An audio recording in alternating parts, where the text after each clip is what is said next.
Welcome to this special edition of the MIAA playoffs from Tewksbury-Doucette Field. I'm Andrew Delpiana, and joining me today, Bill Gilman. And Bill, week 2 of the MIAA playoffs. It's the D3 North semifinals between the number 3 seeded Concord-Carlisle Patriots and the number 2 seeded Tewksbury Redmen here at Doucette today. Should line up as an outstanding game. The Redmen are on a roll. Have been playing very, very well, coming off a big win last week in the quarterfinals against Lynn English, beat them 31-28, and they're facing the lone undefeated team left in the Division III tournament, Concord-Carlisle, coming in at 8-0, coming off one of their best games of the year in the quarterfinals, beating Beverly 28-0. So Tewksbury is going to have to be on their game today, not be making mistakes if they hope to make a return trip to the finals.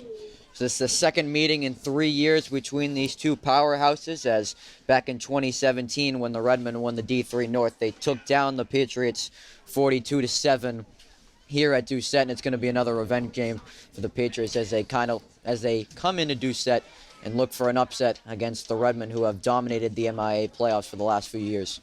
I guarantee you that the seniors on this Patriots squad remember that game vividly. Tewksbury really handed it to them right from the outset. They ran all over them, and Concord-Carlisle feeling like this is their year, feeling like they're kind of a team of destiny. They won a couple of close games early in the season and have been really playing their best football for the last 4 weeks. So they're feeling like they can come in here, pull the upset. And as we've been talking about with Danvers getting upset by Winchester last night, the winner of this game will host the Division III North Championship game next weekend. So these two coaches here between these respective teams, a long line of history. Mike Robichard, his 10th season as the Patriots head coach, and Brian Elward on our sideline, 23rd season as the head coach of the Redmen. Mike's father, Al, actually coached Concord-Carlisle from 1972 to 1990, in which he led the Patriots to their first Super Bowl title in 1978. Older brother Dave played on the 78 squad, and then Mike played for his father, Al, here before graduating in 92. And Mike took over coaching in 2009, and he's been unbelievable, leading the Patriots into the 2010 Super Bowl with Jabril leading the way, and Brian Elward, a long line of history with him today as well. Yeah, you've got two coaches who are definitely high school football coaching royalty, as it were. They are they're second-generation coaches at their respective schools. It's in their blood, and they've had sons playing for them. Of course, Tewksbury has had Johnny Aylward and now Shane Aylward. So it's very similar, very similar, Mike Robichard and Brian Aylward. So the Redmen once again are going to be without their star running back / receiver senior captain Shane Elward, who's still dealing with that ankle injury. But on the good side, on the defensive side of the ball, they will get linebacker back Stephen Arsenault after he missed last week's game with the shoulder injury. Yeah, that'll be a big return, having Arsenault back. The defense gave up close to 400 yards last week against Lynn English, over 230 yards on the ground, and they really felt Arsenault's absence as well as Aylward's absence. But the Redmen have had the mentality of next man up, and they have had some players on both sides of the ball stepping in, filling in, and they're going to need that to fill in for Shane Aylward again today. So the Patriots led at quarterback by their senior dual threat in Christian Germelli, who had a passing touchdown and 2 scores on the ground to lead the Patriots in their 28-0 shutout against Beverly last week. Defense put up their first shutout of the season. Yeah, as I say, their team has been getting better throughout the year, and their defense has been getting better throughout the year. So they may be peaking just at the right time. So captains for each team about to head out to the coin toss. It's a very cold, pretty cold day here at Doucette. 35 degrees, sun coming down, not similar at all to what we had at the start of the season at 70 degrees for our first kickoff in week 2 against Methuen. It is a chilly day today, and that can play a bit of a factor, especially for the offense. It'll be a little challenging for the quarterbacks to get a good grip on the ball to throw. The ball will be a little harder today, and so that may impact especially the long distance passing game, but also for the running backs. It's tricky to hang on to the ball, so we'll look to see if there may be a bit more fumbles than normal. The stars for the Redmen last week were their quarterback, Kyle Dorigo, and Tyler Keogh. Quarterback Ryan Rometta in his first career varsity start in the playoffs went 6 for 10, 127 passing yards and 2 scores, and the MVC Week 8 MVP Tyler Keogh really stepped up when his team needed it the most. Yeah, absolutely. Keogh and Dorigo, and actually also Alou coming in, filling in for Aylward, stepped up in a big way.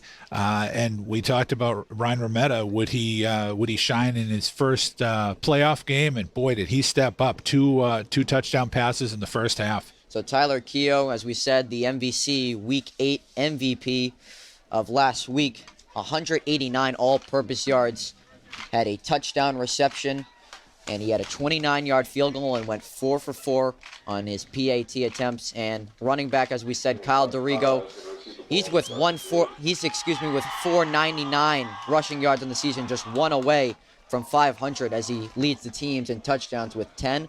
Had a big week last week as he had 120 yards on the ground to lead the Redmen. So it looks like the Redmen, Tewksbury has won the toss. They have deferred to the second half, and so Concord-Carlisle will receive. This is exactly the situation that Brian Aylward likes to have. He likes the opportunity to get the ball at the start of the second half, and last week it was a perfect example. They had the last possession of the first half, the first possession of the second half, and came up with 10 big points, a touchdown and a field goal, and that really swung the game right there. And that field goal, as you said, at the end of the first half by Tyler Keogh actually turned out to be a pivotal 3 points that actually ended up deciding the game. So Tyler Keogh, hopefully we expect another big game out of him today as Shane Aylward, as we said, again out with that ankle injury. Any verbal, written, or physical conduct related to race, so in just a few seconds, we'll have the national anthem from the TMHS marching band as PA announcer Joel McKinnon sends out a few announcements. It may result in penalties being assessed against your team. Our great nation is preserved through the leadership and sacrifices of men and women who are currently serving in our armed forces. And at this time, we'd like to invite both veterans and current military personnel to stand as we thank you for our service to your country.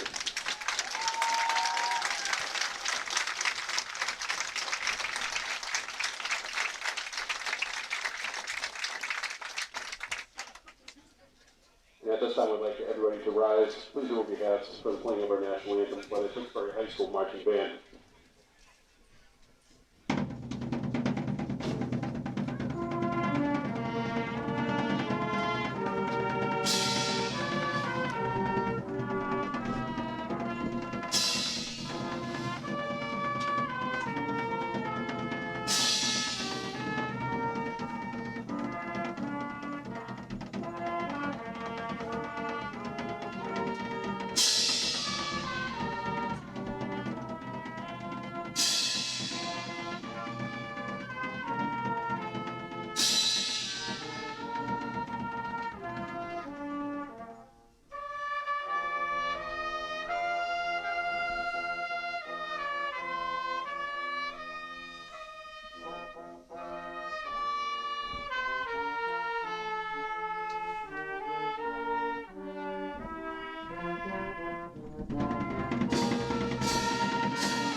So as we said, the Redmen won the coin toss to defer to the second half, and to start the game, we're going to see Christian Gemelli, the senior captain quarterback, and that Irish wall that they call over there in Concord, Mass. You know, I'm taking a look at the sidelines. I'm noting a couple of additional players in their jerseys, but out of pads today. Looks like a couple of other injuries. Senior defensive end, tight end Matt Rosemond looks like he's out. But more notably, and this could be big, junior cornerback Sean Kaiser is out of pads. He's not playing today. He was one who stepped in to the defensive backfield last week with Aylward out. So now that defensive backfield is looking a little thin today for the Redmen. Looks like they're going to have to turn to their other cornerback, his older brother, Jay Kaiser, to step into that role today.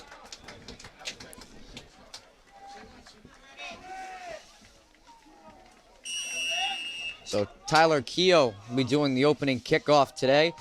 And here we are in the D3 North semifinals. Number 27, Max Hamill on the return. A big hit right at the 30-yard line. He is stood up by number 30, Pat Letourneau. What a hit to start the game. That was a message right there that Pat Letourneau just sent. Wow. Did he just lay out that Concord-Carlisle return man? That was a message right on the opening kick. As we said, Christian Gemelli out of the huddle. First down and 10 to start the game for the Patriots at their own 31-yard line. He's going to start under center. It's going to be a play-action pass. He's going to roll out to the left. Great catch on the left side. Number 22, Cam Ladd, who had 2 interceptions on the defensive side of the ball last week. Their gain on first down for the Patriots. Yeah, nice, well-executed play. They sent a receiver deep on that play to kind of clear out the flat and ran just a nice out pattern, and it was wide open. So a 9-yard play on first down brings up a 2nd and 1 from the 40.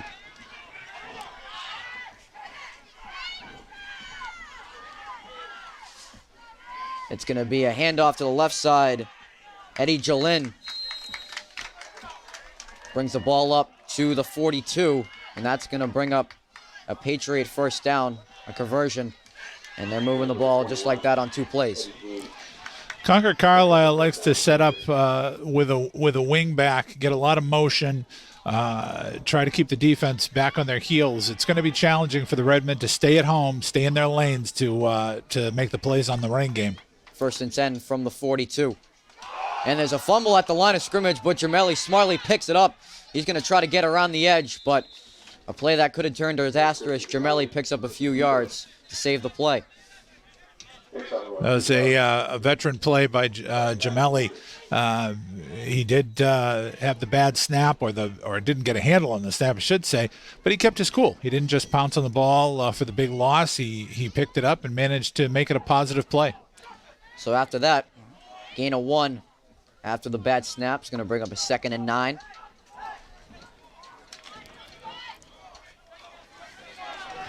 This time, Gemelli will come out of the shotgun with Jordan Corbett, his star running back, in the backfield.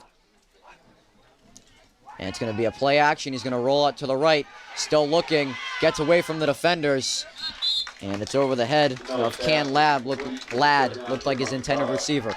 Yeah, that was a really nice job. He had Ladd running a short route. He also had Charlie Robichaud running a deep route, and the great coverage, especially on that deep route for Tewksbury by Nolan Timmons. They had everything covered up, and really, Gemelli almost had to throw it away. So it's going to be 3rd and 9 from the 43. It's going to be a statement play right here. See if they can get the Patriots offense off the field after they put up 28 points on Beverly last week.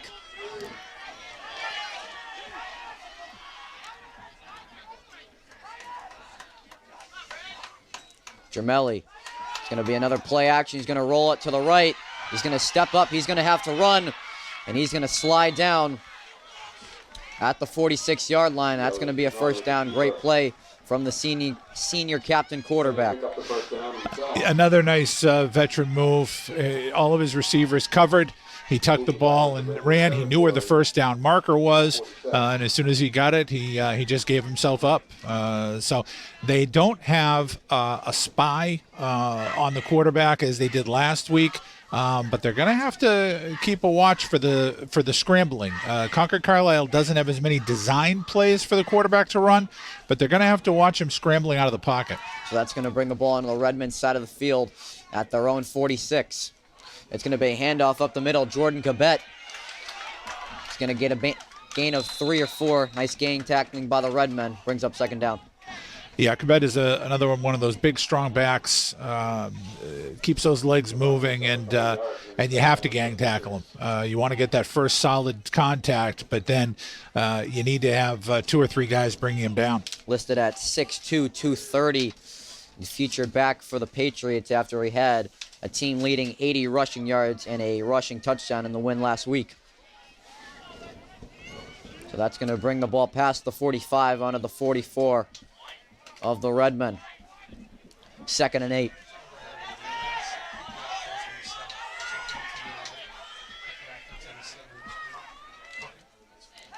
It's going to be another play-action rollout to the left for Gemelli, looking down the field. And that pass is nearly intercepted. Danny Fleming had his hands on it. Just couldn't bring it into his body when he was falling to the ground. Oh, that was terrific coverage. Again, again, he was looking deep. He wanted to go deep downfield to Robichaud. Was not covered. Timmons had him, and so he tried to go to the mid route, and Danny Fleming jumped the route and it nearly came down with the interception. A really nice play. So another 3rd down and 8 for the Patriots after they converted on their earlier 3rd and 9 of the game. Most likely they'll put a QB spy on Gemelli on this play after he did on the last 3rd down. It's going to be a handoff. Eddie Jolin, but he is stopped after a gain about 2 or 3, and that's going to bring up a 4th down at the 41. Nice play by Will McKay coming in from his linebacker position. He was getting blocked, but as he went down, he got his hand out, tripped up the runner, and forced him into a 4th down. Looks like Concord-Carlisle will be keeping the offense on the field on 4th and 5. So 4th and 5 from the 41. Redmond need a big stop. Feels like the Patriots gained a lot of momentum on this drive so far, moving the ball downfield.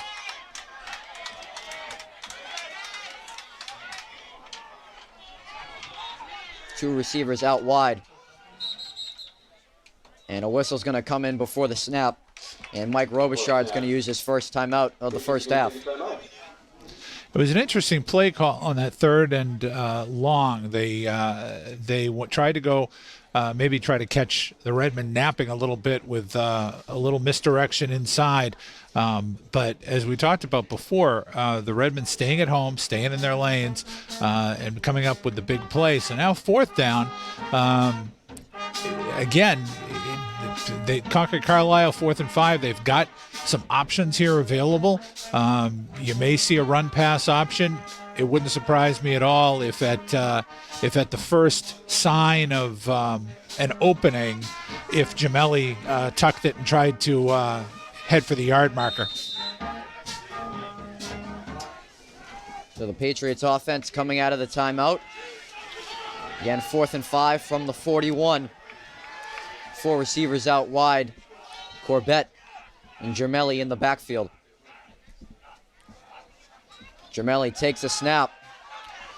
He's going to have to scramble out of the pocket, and the Redmen are there to make the stop on 4th down.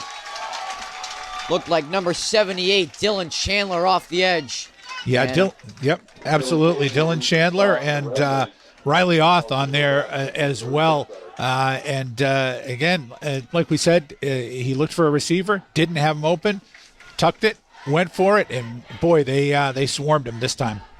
And that's going to halt the Patriots' drive. And here comes Ryan Rometta after his stellar performance last week in his first career varsity playoff start.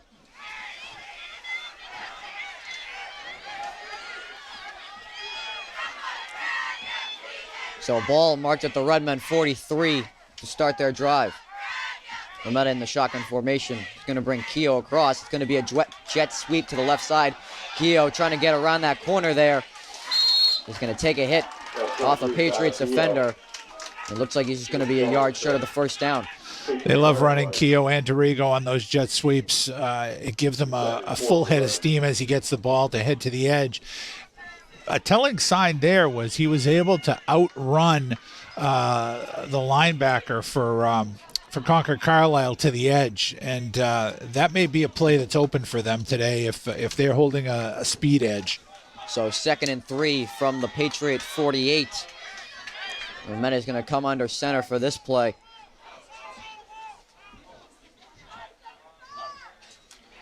It's going to be a handoff. Kyle Dorigo.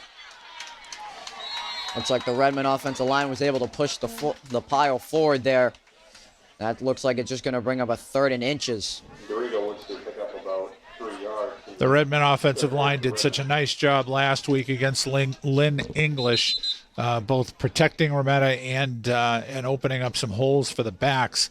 And they are bolstered by the return. They're bolstered by being pretty healthy, having all of their starters in play. And it looks like they're going to do a measurement here, see if they've got the first down. And he is just short of the line of game. And with that run, Kyle Dorigo surpassing 500 rushing yards on the season. What an impressive mark. Just a junior in his first year starting as the feature running back for the Redmond running game. So it's going to be a 3rd and inches after the measurement at the Patriot 47.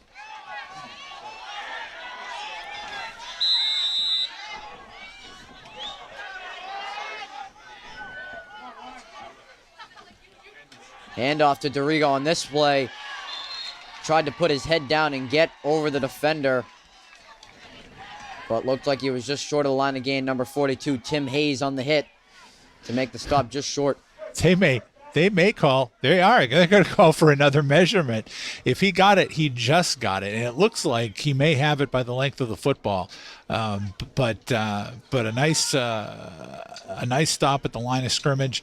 Dorigo put his head down, tried to lunge forward, and he may have just gotten enough. Maybe just on that second effort there when he extended the football. Keep an eye on this, and that is a Redmond first down.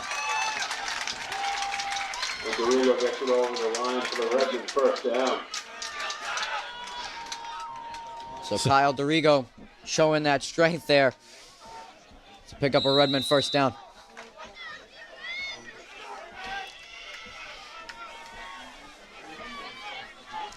So it'll be 1st and 10 from the 46.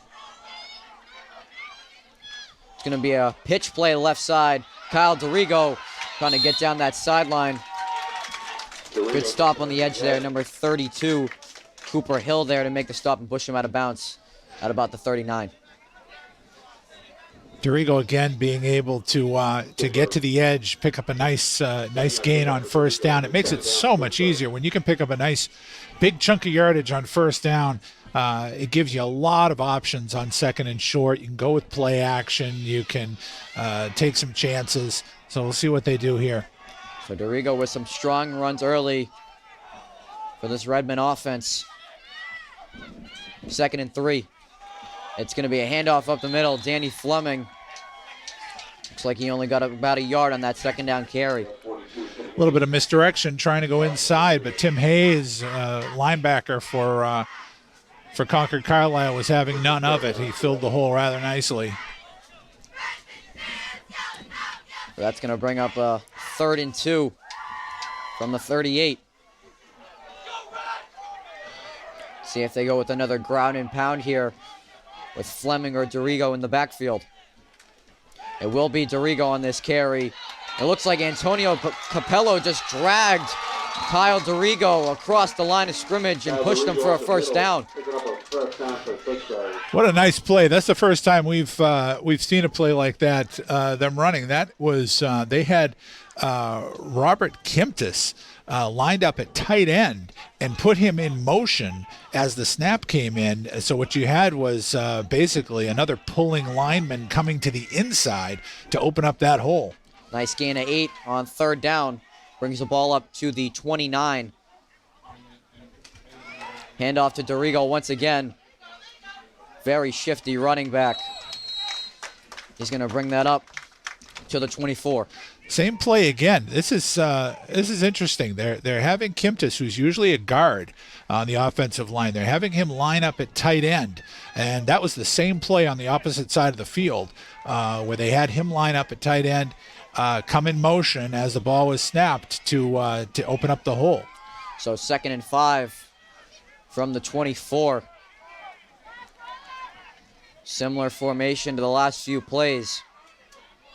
They're going to bring Kimptis in motion again, but this one it's going to be a play-action pass. Rometta's got a receiver downfield. Tyler Keogh! Oh, Tyler Keogh off his fingertips, just out of his reach. That'll bring up third down. Might have been about a half a second late in throwing that ball. Keogh got himself open. The play action worked beautifully.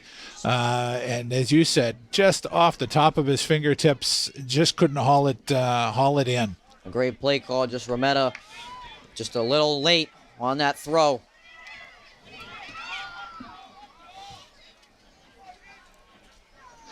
That really was a nice sequence. They ran with the same setup, same formation 3 times in a row, ran one side, ran the other side, and then the play action. So 3rd and 5 from the 24. And now back to the power eye. Pitch play. Dorigo trying to cut back. And a great cutback by Kyle Dorigo.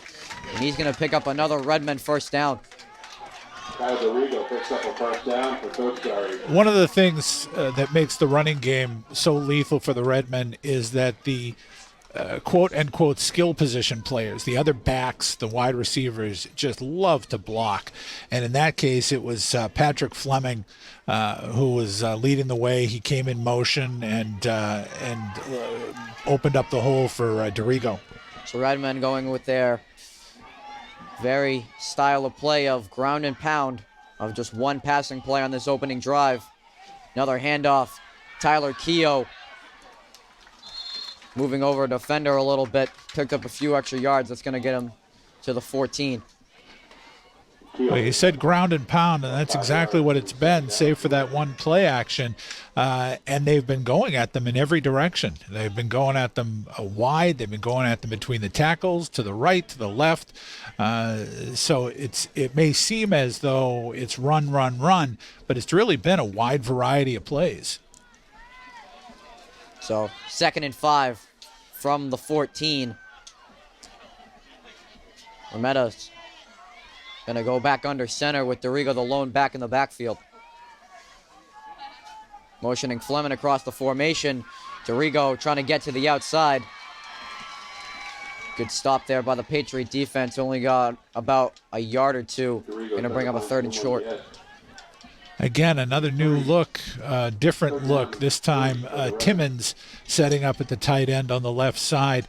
One of the things, if you want to play football for Brian Aylward, you need to be cerebral. You need to be able to learn an awful lot of formations, an awful lot of plays, an awful lot of variations. So 3rd and 3 from the Concord-Carlisle 10. This drive taking up a lot of time of that first quarter clock as we're still scoreless. Here with 3:30 to go in the first quarter. Rometta rolling out to his right. He's got a receiver in the middle of the field, number 87, Owen Gilligan. And he is into the end zone for the Redmen touchdown. Owen Gilligan getting into the end zone for the first time this season. And the Redmen have taken the lead. A pretty play right there. Gilligan just released off the line from his tight end position. And when he turned, the ball was right there in his hands. That was a perfectly timed throw. Rometta knew where he was going to be, and Gilligan was wide open. So Tyler Keogh, who's hit 19 of 21 PAT attempts this season, and this one is good. Make that 20 for 20. Make that for 2022 on the season for Tyler Keogh. And with 3:23 to go in the first quarter of play, the Redmen have the 7-0 advantage over the Concord-Carlisle Patriots. Well, this was exactly the type of start that Brian Aylward was hoping for in general, but also when he deferred. He was looking for his defense to make a stop, get the ball in good field position, which he did about the 43-yard line, and then a nice drawn-out, grinded-out drive that chewed up most of the quarter, about 57 yards, and getting the early lead. So a nice job by the Redmen jumping out on top. Drive took over 6 minutes for the Redmen offense to put the ball in the end zone, but as you said, a perfect start. Make the stop on defense and put the ball in the end zone on offense. Now, last week against Lynn English, they jumped out to a 7-0 lead, but they gave it back. And so this is, they're going to be looking to see if the defense can get the ball right back again. So a kick over the right side. Max Hamill, who returned the last kick, and a potential touchdown saving tackle by the kicker, Tyler Keogh there. But Hamill gets up to the 40-yard line, a strong return that the Patriots needed. That was a big return, and you're absolutely right. Had he managed to slip past Keogh, there was nobody between him and the end zone. So the Patriots going to get great field position up at their own 40-yard line on the strong return from the junior Max Hamill. So the Patriots were stopped on their last drive in the Redmond territory on fourth down. Pitch play to the left side, number 42, Tim Hayes. But number 87, Owen Gilligan, who just put the ball in the end zone. Great tackle there on the outside. Well, Owen Gilligan getting a nice rush of adrenaline. The Redmen strung that play out beautifully, and then Gilligan just dismissed his blocker and made the big play. Only allowed the sophomore Tim Hayes to get to the outside for about a yard or two on first down. We're just seeing a couple of the players kick the mud off their field right in the middle of the field here. It is a bit muddy. So 2nd down and 8. Germelli, shotgun formation. There'll be a pass play over to the right side. Number 22, Cam Ladd, stiff arms his defender, and he's going to get up to the Redmen 38. Well, he's just talking about the mud, and Fleming, Danny Fleming, had the coverage of the receiver, and he lost his footing, and so Ladd wound up wide open, and Gemelli hit him right on the hands. Cam Ladd not known much for his receiving, much known for his rushing, but after the 2 interceptions last week, I'm not surprised that they keep putting the ball in his hands in the receiving game. 1st down and 10 from the 38. Handoff, Corbett trying to get up the middle. Only about a gain or yard or two. Fleming bouncing back, the nice play there, tackling the big man low. And that's really what you got to do. If you try to get a back who's 220, 230 pounds around the shoulders, he is just going to run right through you. The Redmen learned that a lot last week from Sam O'Fury, who had about 10 yards per carry last week for the Lynn English Bulldogs. It's going to be about tackling at the shoelaces and taking out his legs. 2nd down and 7 from the Redmen 36. It's going to be a passing play out wide. Cam Ladd once again. Keogh with a strong tackle. Boy, that was a nice grab by Ladd. That ball was thrown behind him, not one of Gemelli's best throws, and Ladd managed to reach behind him, pull it in, and pick up the first down. So ball now marked at the Redmen 28. Similar to the last drive. Concord-Carlisle starting to move the ball.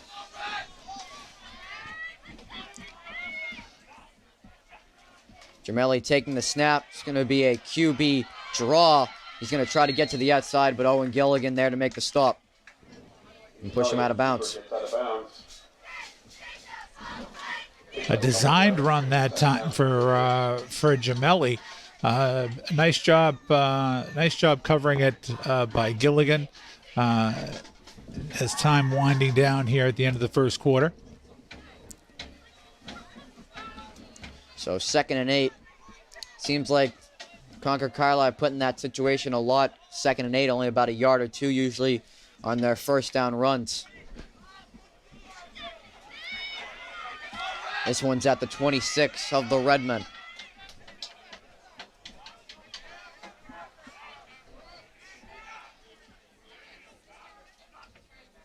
Gemelli taking the snap under center. He's going to roll out right on the play action. He's got room upfield, and he's going to move up to the Redmen 18. Another veteran play to pick up a first down. Yeah, we saw that on the first drive for Concord-Carlisle where they were flooding the right side. The coverage went with the receivers, and it opened up a gaping hole for Gemelli to run through. So, with that,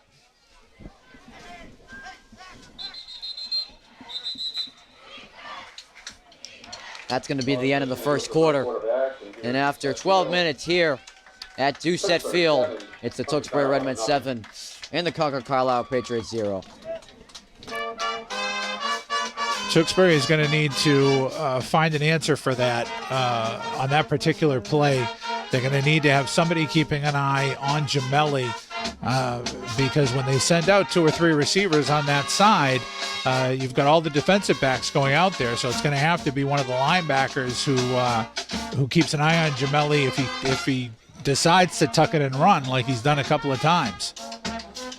And to note, we haven't seen number 51, Stephen Arsenal, yet for a snap on the defensive side of the ball as he's standing on the sidelines right at the front with usually the secondary players, but we've yet to see him take a snap on defense.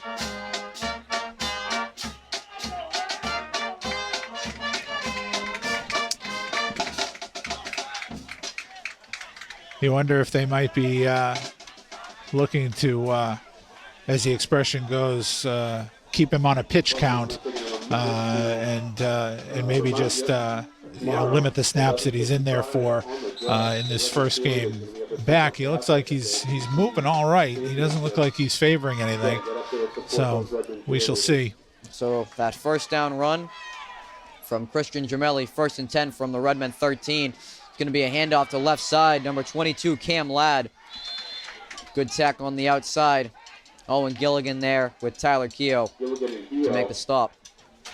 But a good gain on first down. Looks like a gain of about 6 or 7 on that, and now inside the 10-yard line. So 2nd and 4 from the 7.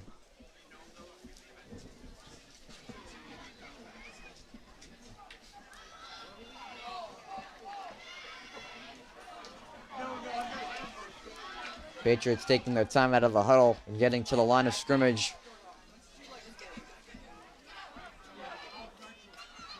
Gemelli will take the snap, another QB run, and he's going to get right up the middle into the end zone for a Concord-Carlisle touchdown. That was way too easy on that one. It was just a direct snap to Gemelli, designed play, went right over right tackle, and as you say, nobody touched him. So the Irish wall showing their presence there. And Gemelli, who does the kicking for the Patriots, will try to tie this ball game up at 1. And you can see Gemelli out there trying to kind of pound down the ground there so that he can get some solid footing.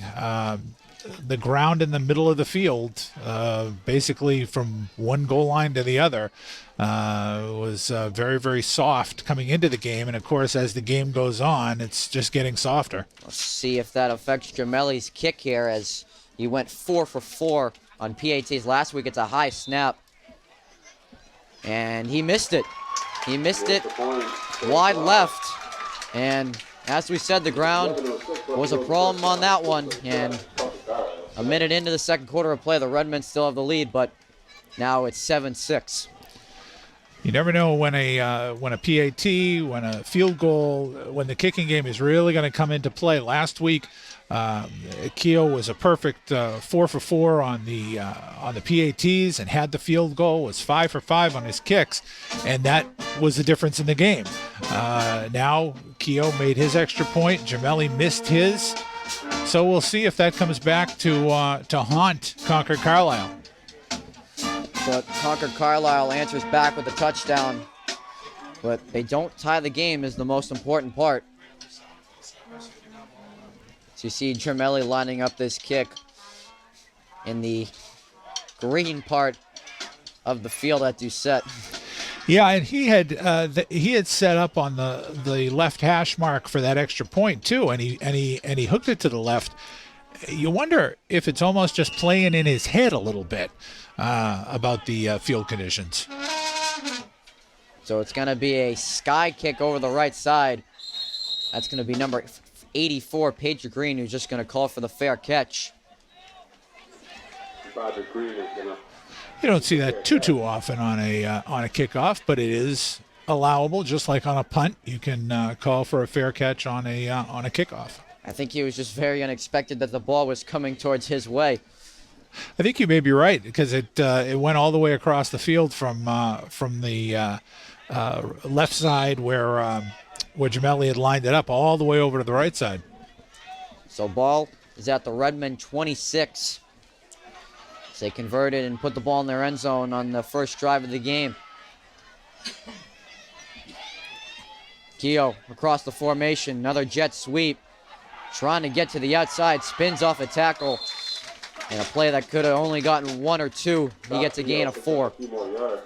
Boy, that was a nice cutback by Keogh. They had him dead to rights. Elijah Williams had him in the backfield, and he spun out of the tackle and made a nice gain out of it. So that's going to bring up a 2nd and 6 from the 30.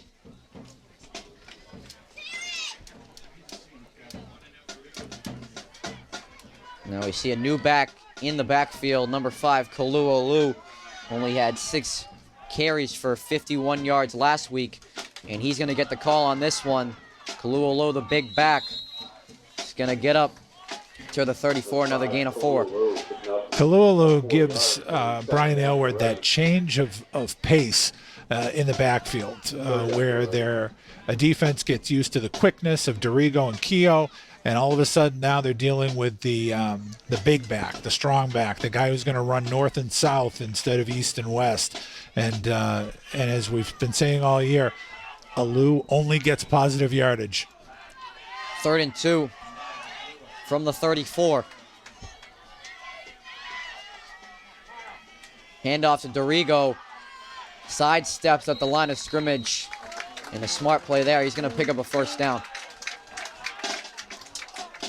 Nice little job dancing through the hole by Dorigo there. Not an awful lot of room, but just enough. Keep the drive alive. So 3 straight run plays, and they pick up a 1st down. Up to their own 38. Still only that 1 passing play for Ryan Rometta that it went incomplete. The rest have been running plays so far.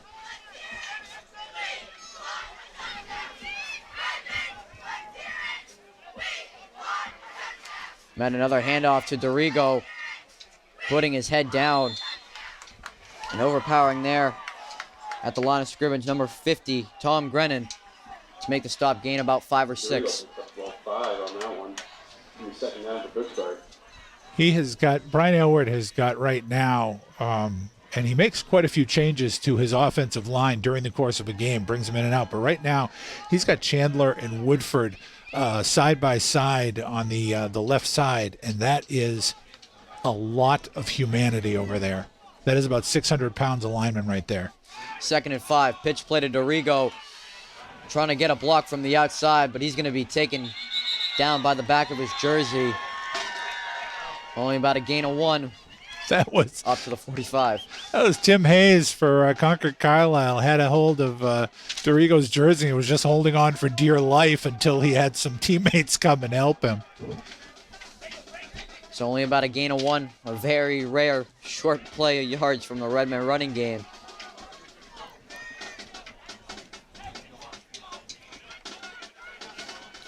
Third and 5 from their own 45. 2 for 2 on third down conversions today. This will be a statement stop for the Patriots if they can make one right here. Play action pass. He's going to find Owen Gilligan. And that's going to be a first down. Owen Gilligan.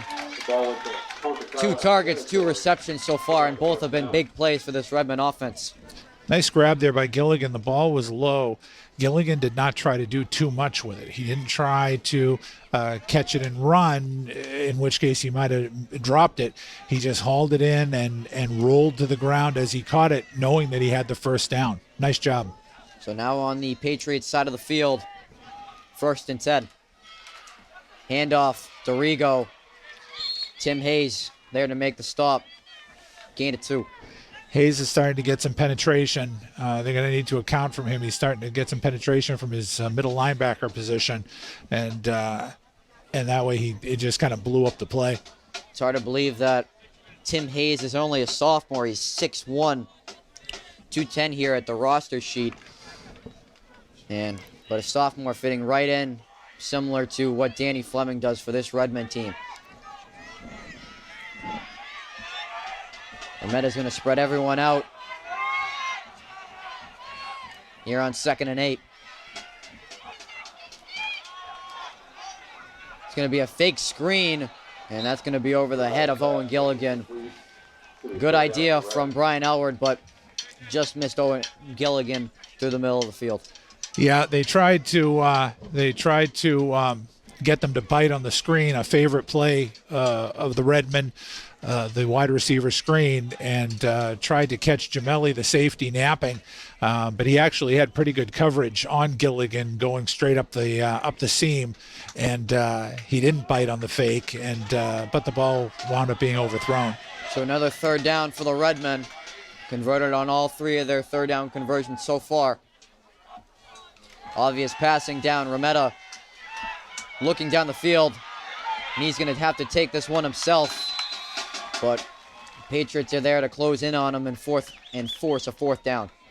Well, this presents an interesting situation now. If it had been 4th and 9, you would have thought they would have punted. But now it's 4th and 5, and it looks like the offense is going to stay out on the field. Smart play from Ryan Remetta to get some yardage on that play to make it an easier 4th down. And the crowd getting very loud on the Concord and Tewksbury side of the field. A very important play very early in this ball game. This might be the loudest we've ever heard Doucette so far this season. They bring the pressure on Remetta. Tyler Keogh there. Tyler Keogh coming up big when he needs to. Redmen 1st down. Nice pass by Ryan Remetta. Just a quick little hook, just a quick little 5-yard hook, and the sure-handed Keogh hauling it in. Again, not trying to do too much, but the pass right on the money. A real nice play, and I think we've seen over these last few weeks the real maturing of Ryan Remetta. So Tyler Keogh had over 100 receiving yards in the win last week, getting some important yardage on that play. 1st down. Pitch play to Dorigo to the outside. Going to try to cut back to the middle.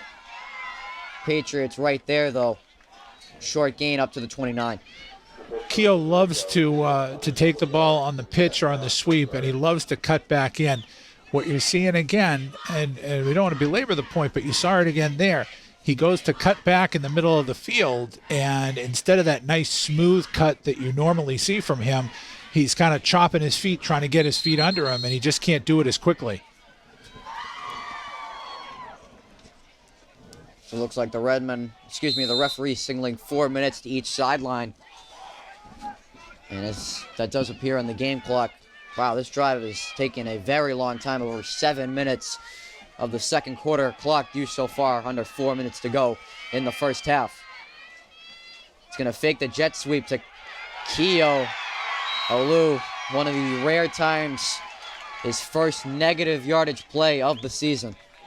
It really was, and it was a nice defensive play again by Tim Hayes, getting in on penetration to blow that play up. They tried a little misdirection and tried to get Alou running inside, but there was just nothing there.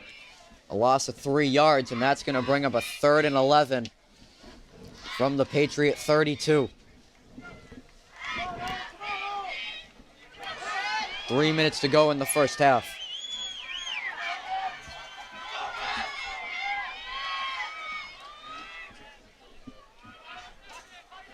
Rometta taking the snap under center. Fake the handoff. He's going to fake another handoff to Keogh. He's got Danny Fleming down the right side of the field. Danny Fleming into the end zone for the Tewksbury touchdown. What a play action from Ryan Rometta. An absolutely fabulous hand fake on the play action by Rometta. He not only did he fake the handoff, but he basically stopped moving as if he had handed the ball off, held the ball right along his hip, hit it, and the defensive backs for Concord-Carlisle just stopped. And Danny Fleming kept running, and he was wide open. Tyler Keogh pops this extra point up, and that one is through the uprights. And with 2:31 to go left in the first half, the Redmen up 14-6 on the number 3 seeded Concord-Carlisle Patriots. Boy, that was just a beautifully, beautifully executed fake. Again, the Concord-Carlisle defensive backs, including Gemelli at safety, bit on the fake, and Fleming just kept running right by him, and by the time the ball was thrown to him, he was 10 yards clear of anybody, and just could have tap danced into the end zone. So Fleming gets in the end zone for the 5th time this season, 2nd time through the air, as he had a one earlier in the season against Drakeit in that 44-0 blowout. So 2:30 to go in the first quarter clock. Redmen taking up 9 minutes of the second quarter clock on that drive. They've taken over 16 minutes of possession here. 2 drives, 2 touchdowns. It's a short little kick that's going to take a roll, and that one's going to get past the Patriots' return man, Tyler Jamu. And a costly break for the Redmen.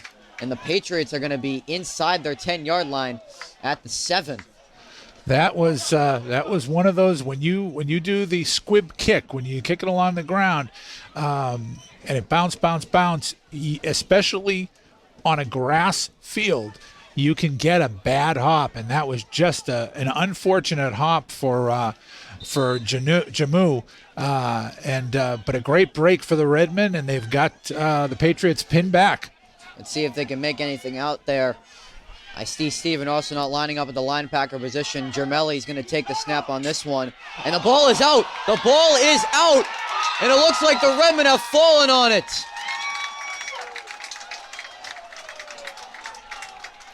Waiting the signal from the referee. And the Redmen have the football. I believe it was Danny Fleming who put his head on the football to knock it out, and falling on it, number 78, Dylan Chandler. And just like that, the Redmen turned the possession right around. That was a huge, and right now a timeout being called by Concord-Carlisle. They're going to try to regroup kind of mentally and emotionally, because right now Tewksbury, with 2:19 to go in the first half, and the ball inside the 10-yard line, plus getting the ball to start the second half, they've got a chance to just take this game by the throat right now. Danny Fleming came over from the other side of the field, put his head right on the football, while Gemelli was carrying it through the middle of the field. And on 2 plays, Danny Fleming with the touchdown and then a forced fumble. Great 2 possessions for the sophomore that's really broken out for the Redmen this season.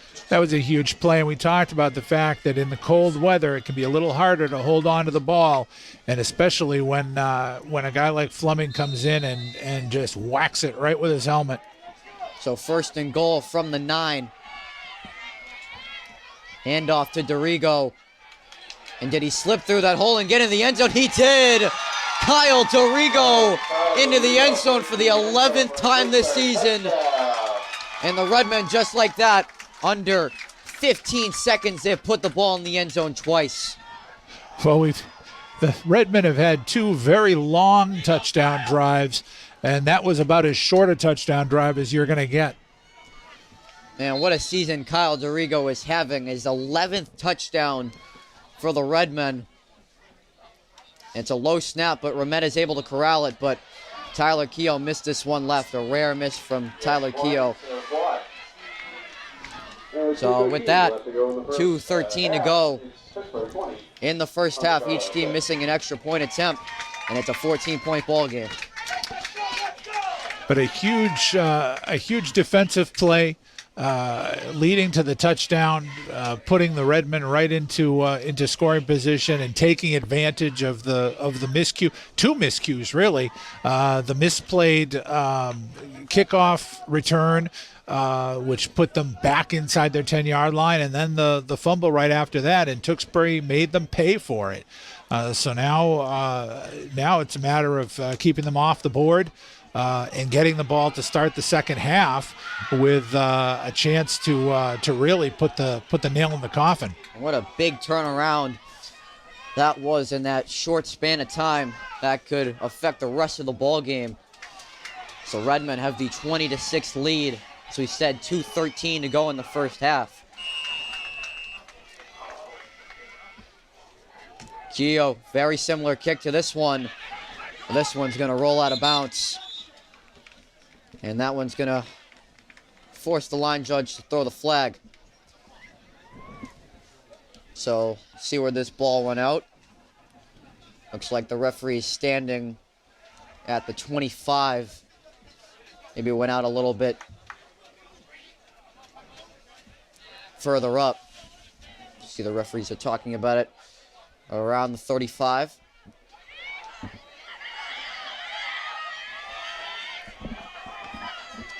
So, Patriots offense taking the field at their own 35. Yeah, not too bad. I mean, the ball went out of bounds, penalty, but starting from the 35, it's not great field position. So Gemelli, handoff to the right side. Tim Hayes getting the carry. Good tackling by the Redmond defensive line. Only about a gain of 2.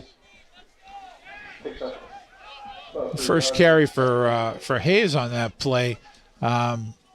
Just looking at him there, we've been calling his name a lot from his linebacker position on defense.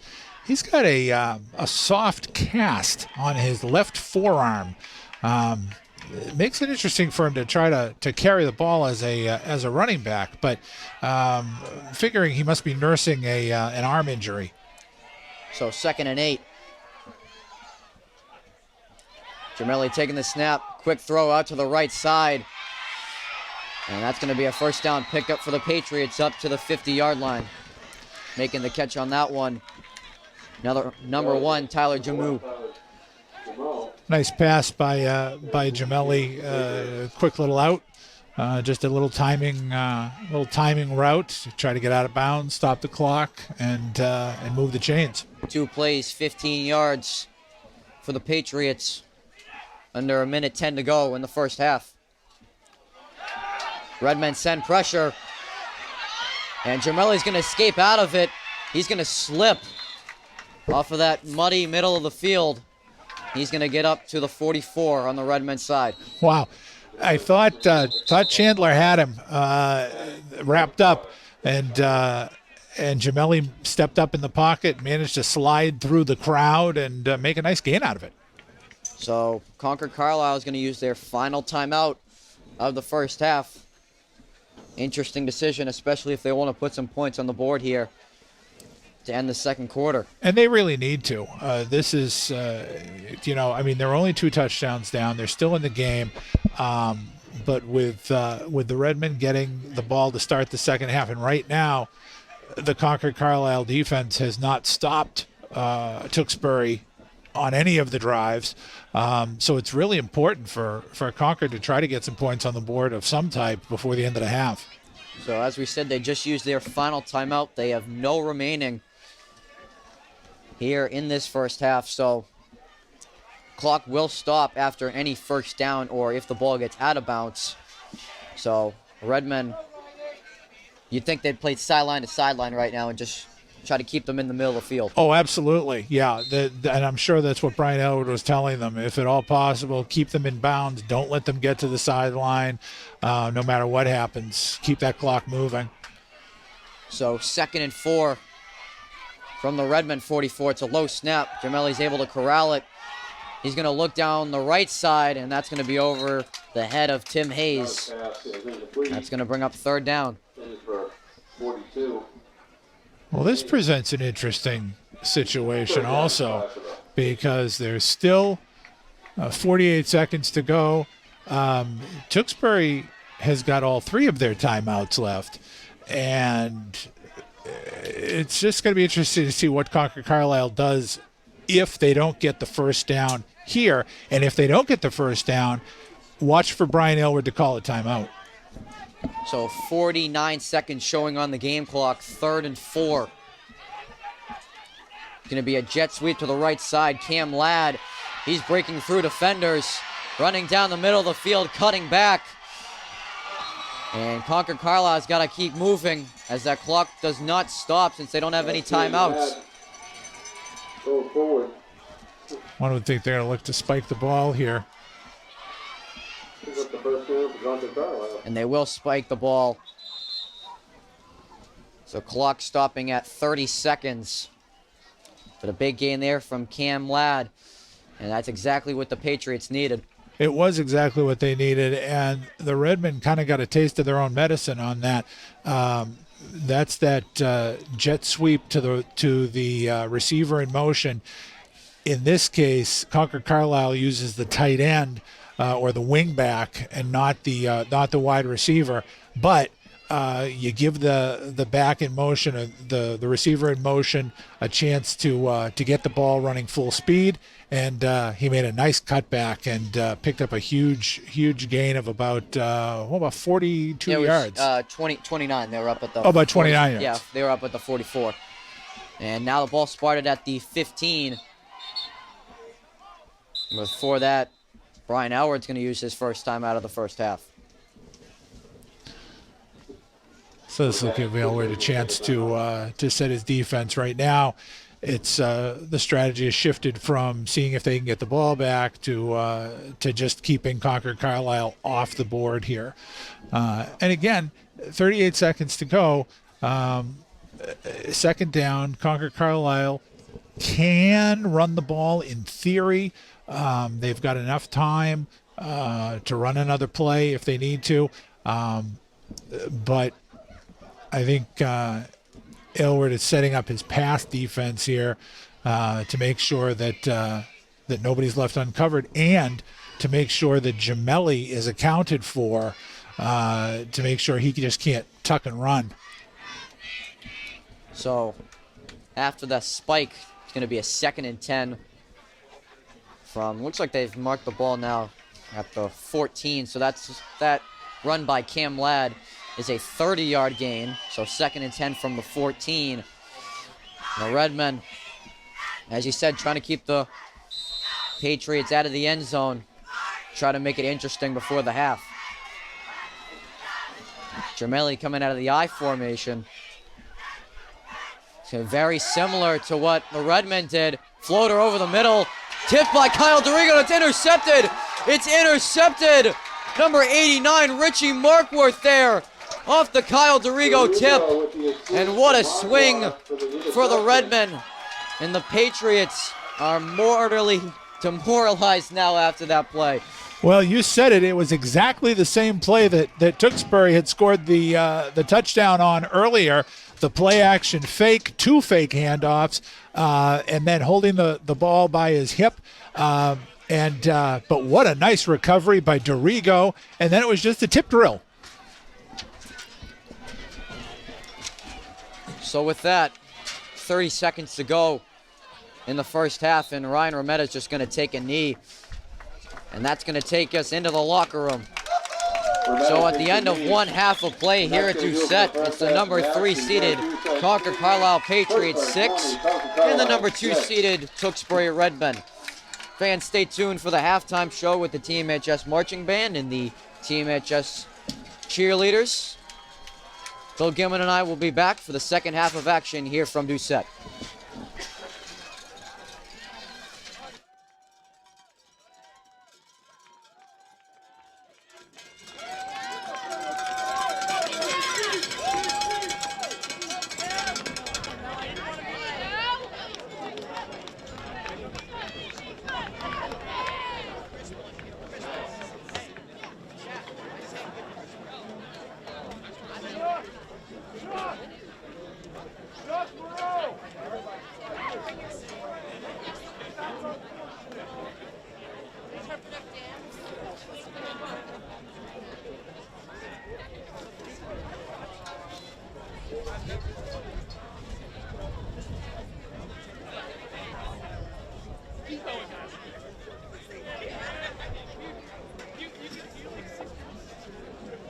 Now entering the field under the direction of Heather Ware, the Tewksbury High School marching band.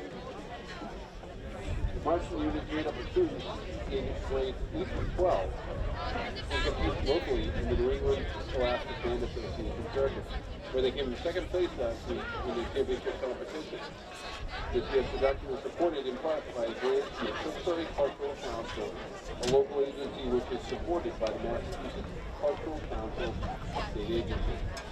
The Tewksbury High School marching unit is excited to present their 2019 production of the Jazz Experiment. Ladies and gentlemen, put your hands together for the Tewksbury High School marching band.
Hi, Meals on Wheels.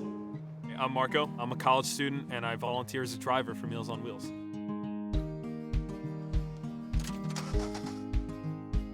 I think it's awesome meeting these people. I mean, they're so interesting. They've had so many wonderful experiences in life. Your community helps to raise you up into the person that you become. Meals on Wheels is a great way to give back to that community. First time I tried Vicodin, it was laying around my mom's house. I didn't know they'd be this addictive. I didn't know how far I'd go to get more. Opioid dependence can happen after just 5 days. Know the truth, spread the truth. I'll never forget the day our landlord called and said, "Read your lease. No pets allowed." My owner tells him my dog ate the lease, but that didn't work. And now I'm stuck in a shelter. But this pit bull is ready for a new crib. I'm loving, loyal, and play well with others. So don't be intimidated by all my muscles, because the biggest one I have is my heart. That's right, I said it.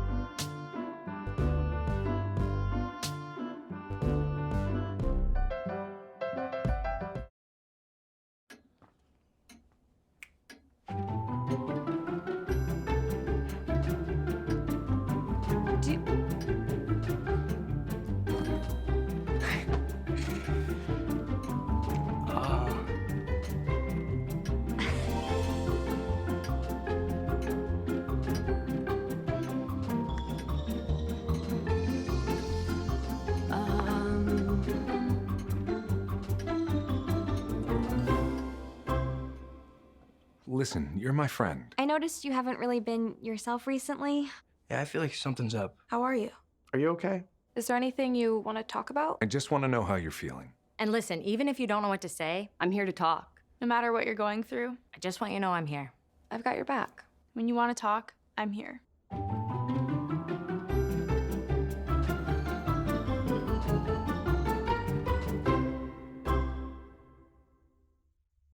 Welcome back to the second half here at Doucette Field in Tewksbury, Massachusetts. It's the D3 North semifinal. It's after one half of play. It's the Concord-Carlisle Patriots 6 and the Tewksbury Redmen 20. If you're just joining us, I'm Andrew Del Piano in the booth here with Bill Gilman. And Bill, what a strong performance in the first half that was from the Tewksbury Redmen. Oh, it's a terrific job, especially by the defense, coming up with some big plays, big stops. They had the fourth down stop on the opening drive, set them up in great field position. They had a couple of turnovers. They had the fumble recovery that led to the touchdown, and then that tremendous interception, which you have to almost give it half and half to Kyle DeRigo and Richard Markworth right at the end of the half. Just a first-rate job. So the Redmen, as we said, a great first half in which they had 3 touchdowns on 3 possessions, and they will get the ball to start the second half. Ryan Rometta, a very impressive first half as he had 1 touchdown pass. No, you were right. Two touchdown passes. Oh, yes. Yep. Yeah, to Gilligan, and then on the play action fake to Fleming. Yep, and then on the ground, Kyle DeRigo after the fumble that the sophomore Danny Fleming forced right after he put the ball in the end zone. So, well, we talked about that you needed everybody to step up their game with your best player still out injured on the shelf, and boy, they've done it again so far in the first half. Keogh has come up big, DeRigo has come up big, Fleming has come up big, Gilligan come up offensively and defensively, and Ryan Rometta, again, second week in a row, he's had 2 touchdown passes in the first half, and that second one, the play action fake, was just a thing of beauty. And what really impressive is how the Redmen have been playing on both sides of the ball without Shane Elward these few weeks, and I think they've really adjusted how they've played without their star senior captain. They really have. Different guys have been stepping into different positions, and they have they haven't skipped a beat, and that says a lot for the leadership.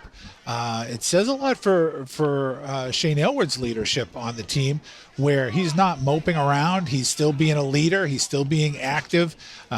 He's still helping out where he can. And then you have players on both sides of the ball stepping in. Actually, all 3 aspects of the game, because of course he's their punter as well. It goes to show the depth of the team and the character of this Redmond team. And also some bad news coming in for Concord-Carlisle's team is the Redmen in the second half this season. They've outscored opponents 98-24 in the final 2 quarters of play, so they're a very dangerous first and second half team. That's going to put the pedal to the metal here in this second half. Brian Aylward is a master of making halftime adjustments and coming out at the beginning of the second half with some type of just altered game plan just a bit to keep a defense on its toes. And so this is going to be, for Concord-Carlisle, an absolutely critical opening possession with Tewksbury getting the ball. If they have any hope of a comeback, they have got to keep Tewksbury off the board. The Patriots usually average 30 points a game, but the fact that the Redmen held them to only 6 in the first half shows a lot about their defense and how they've really improved throughout this season. They've done a great job. A couple of the bigger plays that Concord-Carlisle has had have been on scrambles by the quarterback, Gemelli. But aside from that, by and large, Tewksbury's done a great job containing both the run game and the pass game of Concord-Carlisle. So the second half just about to get underway here as we see the kicker Christian Gemelli on the left hash mark. Very same side that we saw him in his first kickoff of the game, trying to avoid that muddy middle of the field. Redmen have Tyler Keogh back to receive. It's going to be another sky-high kick at Pager Green, but he's not going to call for a fair catch on this one. Might have been the same as a fair catch, though, only about a gain of 4 or 5 on the return. When the ball was coming down to Green again, cross field, and you could almost see his hands instinctively go up for a fair catch, but he held them down, fielded it, and got a few more yards. So up to the Redmen 32, their first drive of the second half after having 3 offensive possessions in the first half and 3 touchdowns. So Ryan Rometta, as we said, coming out of the huddle, 2 first half touchdowns for the second time. Handoff to Dorigo up the middle. He's going to get up to the 35. Another strong game so far for Kyle Dorigo. Aside from the abbreviated 1-play touchdown drive, Tewksbury's others were both over 10 plays. And they did a lot with, as you said, the ground and pound, just muscling the Concord-Carlisle line. So it's going to be a 2nd and 7 from the 35. Fake the handoff to Keogh. Tried to look for a back screen. Back to Keogh. He's going to roll out to his right. He's going to find Ola Gilligan, who's been his top target today. What a nice job by Rometta. You're right. It was not his first option. The pass was not open, but he let the progressions go through and wound up finding Gilligan along the sidelines with a first down reception. Always seems like there's a different star stepping up for this Redmond team, and what makes them so unique in every game they play is just how consistent they bring that energy into each half. It really is, and they've just got so many different offensive weapons. So on to the Concord-Carlisle side of the field at the 49, 1st and 10. Rometta will hand it off to Dorigo. Stiff arm to tackle, and he was able to get to the 50, but he did lose a yard on the first down play. Nice defensive play. Well, I was going to say Cooper Hill, but it may have been Cooper Hill who came in and got penetration on that play for Concord-Carlisle and blew it up in the backfield. One of the very few negative plays we've seen so far from the Redmen offense. I believe I've just counted that's the second one. That was after, Olu's negative carry back in the first half. We're going to come out in the pistol now. Rometta low snap, able to corral it. He's going to look down the right sideline. Comeback route from Nolan Timmons. Was able to get a foot down and bounce. A great gain of 15 and a Redmond first down. Another one of those timing routes that Rometta is so good at throwing and his receivers are so good at running. Timmons ran hard, about 15 yards downfield, stopped and turned around, and when he stopped and turned around, the ball was right at his hands. It's a timing route. The timing has to be perfect, and Rometta has gotten really good at throwing them.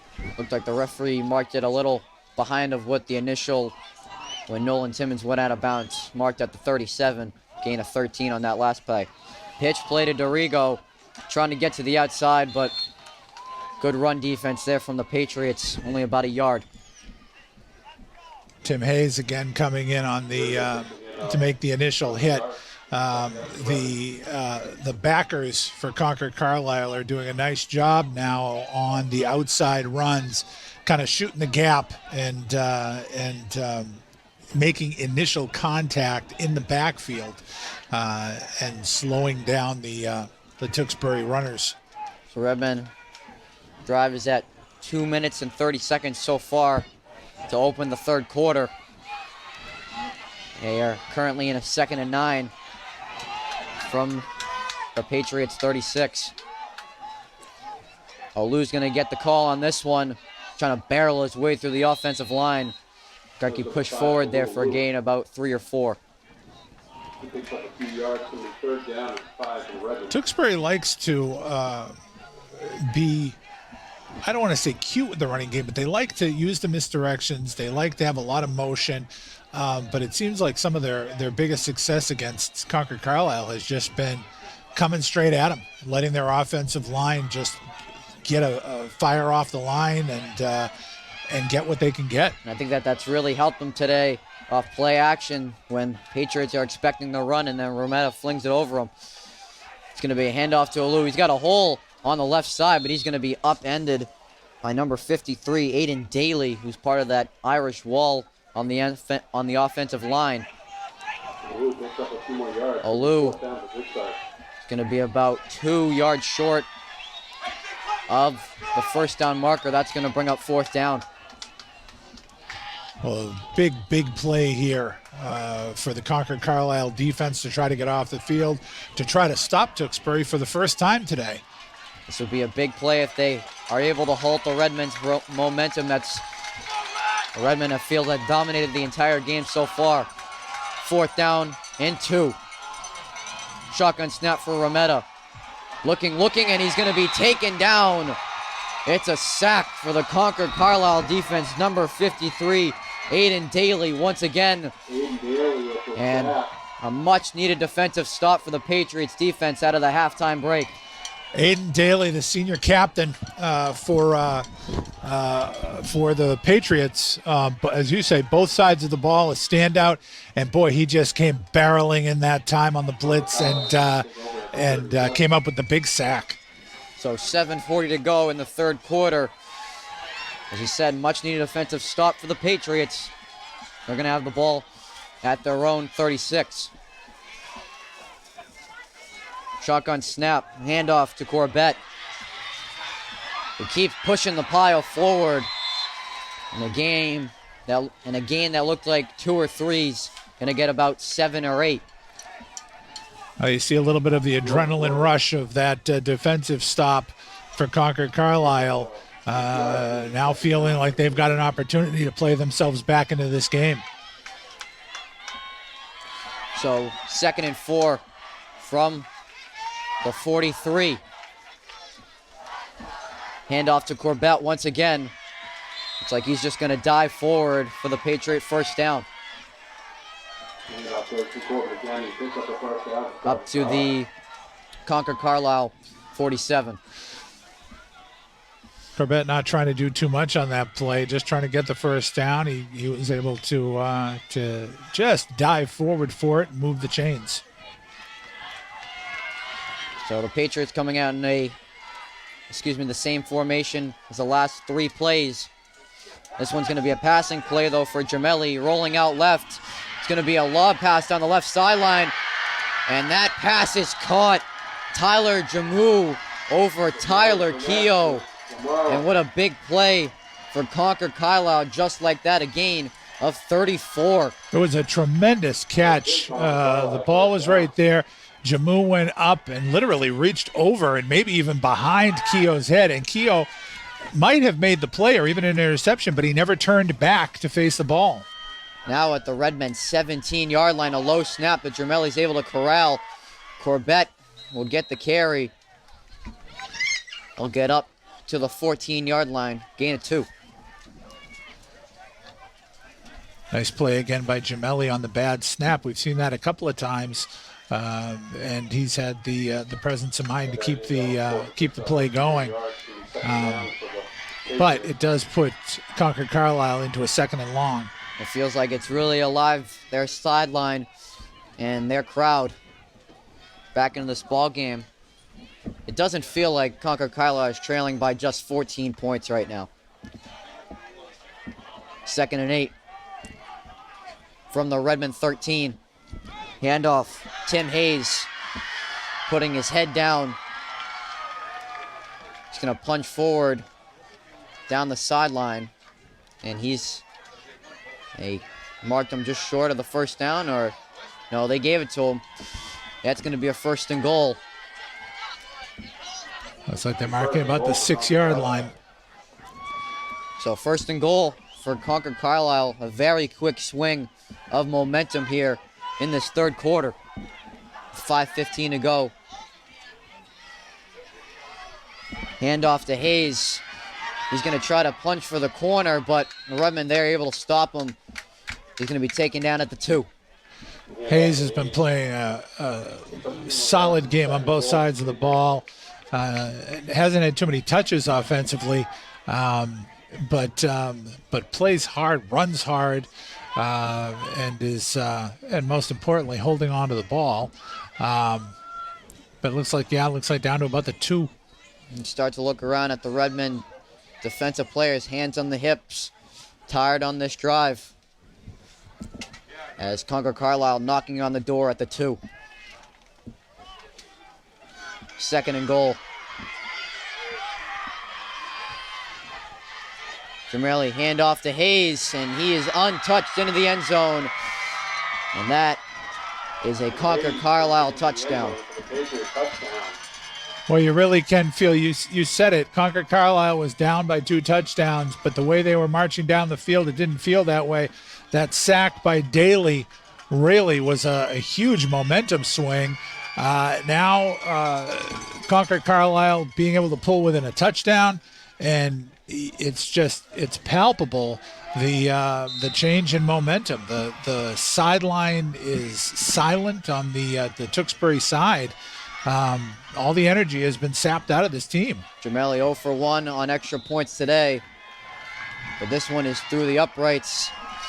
And with 4:19 to go in the 3rd quarter, it's the Concord-Carlisle Patriots 13 and the Tewksbury Redmen 20. As you said, Bell, a very quick swing of momentum here, as it's only a 1-possession game now. Tewksbury needs to get a spark and get back control of this game. They've still got the lead. A touchdown on this possession, even a field goal in this possession would go a long way toward taking back control. But they need a spark, and because right now I'm looking at a team with no energy of the players who are out on the field for the kickoff, and no energy of the players on the sideline. Meanwhile, on the other side of the field, you've got fans, hundreds of fans standing up on the Concord-Carlisle side. The bench is jazzed, and the players on the field look energized. So this is a critical point in the game for Tewksbury. Let's see if Concord-Carlisle decides to go with a similar kickoff that they've been doing the last few times, targeting Patriot Green. This one's going to be another short kick, but Tyler Keogh's going to take this one at the 15-yard line. Little stutter step. Almost broke through the pile at the middle of the field. A strong return up to the 32 for a 17-yard return. Nice kickoff return by Keogh. Would have been nice to see him break one, but they have decent field position out past the 30-yard line. The tough part right here is they are set up right in the area of the field that is chewed up the most, and it's going to be really tough for the running backs to try to get some traction there. So, 1st down and 10 from the Redmond 32.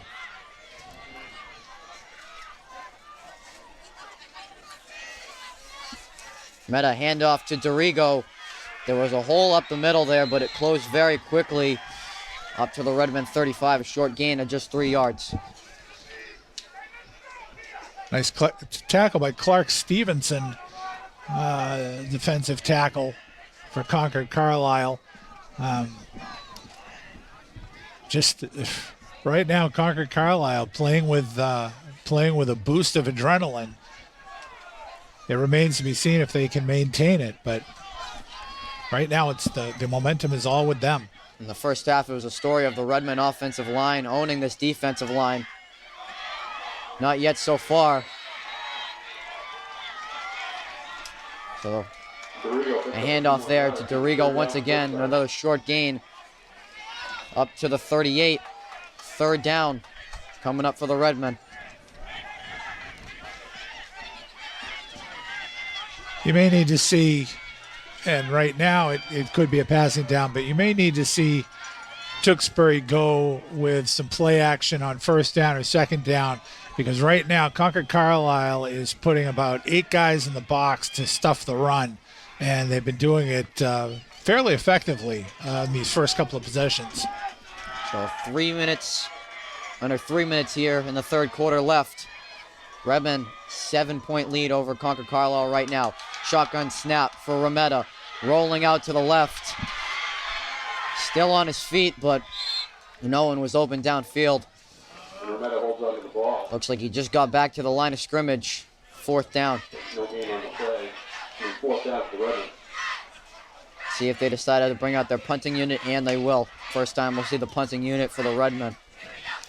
Jake Remetta got some good protection on that play. The line has done a nice job, aside from that one sack, done a nice job protecting him, but he just couldn't find anybody.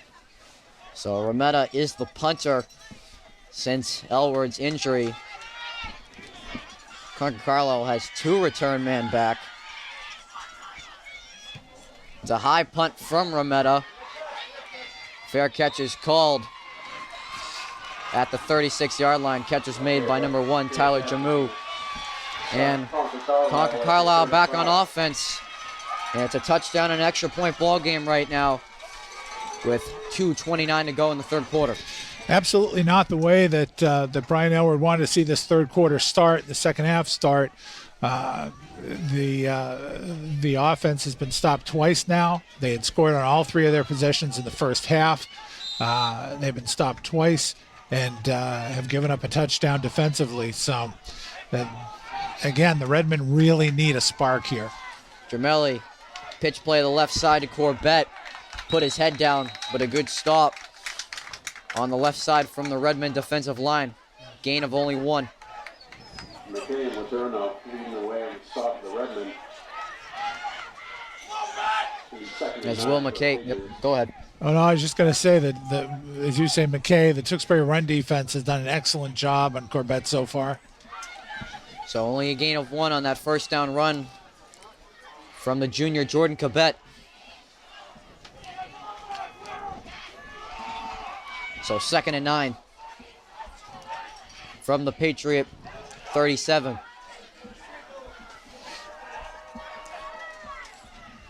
Handoff to Hayes, but a good tackle. Looked like it was made by Riley Off's foot on that play. Looked like he just tripped over him. I think you may be right. Riley Off came in, and he just pointed to his knee. He got his knee in there, and was able to just disrupt him just enough. So now 3rd and long, big play here for the Tewksbury defense. We see Stephen Arsenault coming back on the field in his linebacker position with McKay. Getting instructions from defensive coordinator Steven Kasperzak. 3rd and 8 from the 38. Fake the handoff, roll out right. Gemelli looking, and he is going to slip. Taken down, number 40. Pat Fleming is going to get credited with the sack. Nice job by Fleming, and Arsenal came in that time on the blitz coming up the middle. They were able to flush him out of the pocket, but this time they were able to contain him and not give him an alley to run. A terrific job by the Tewksbury defense. So special teams formation coming out for Concord-Carlisle. Last week, Christian Gemelli had a 58-yard punt against Beverly. Tyler Keogh standing about his own 29 right now. I'm not really sure if he knows that happened last week. So Gemelli, a line drive punt. It's going to take a Patriot bounce. Very, very Patriot bounce. That's going to be down at the 6-yard line. And as we said, great kicking ability by Gemelli there to pin the Redmen. Well, you said a 52-yarder last week, and if my math is correct, that may well have been about a 55-yarder right there, depending on where they mark the ball with the good bounce that he got. With that, that would be the final play of the third quarter. After 3 quarters here at Doucette Field, It's the Concord-Carlisle Patriots 13 and the Tewksbury Redmen 20. So Tewksbury with the lead, but now with their backs to the wall. And so far, these first two possessions, they haven't been able to put too much together. And being this deep in their own end of the field, they really can't afford to take too many chances out there. It looks like they're going to mark it about the 7-yard line. So you're not going to see them take too many chances in the shadow of their own goalposts. So hopefully you're in for a treat on this one. Redmen lead by 7 going into the final 12 minutes of the ball game. Currently at their own 7 after the 55-yard punt from Christian Gemelli.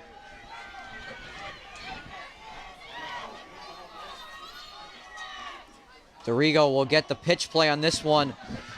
Danny Fleming, a strong block on the outside. And Dorigo is going to get up to his own 15. Yes, 15-yard line. Nice gain on first down. As you said, a beautiful block by Fleming to lead that.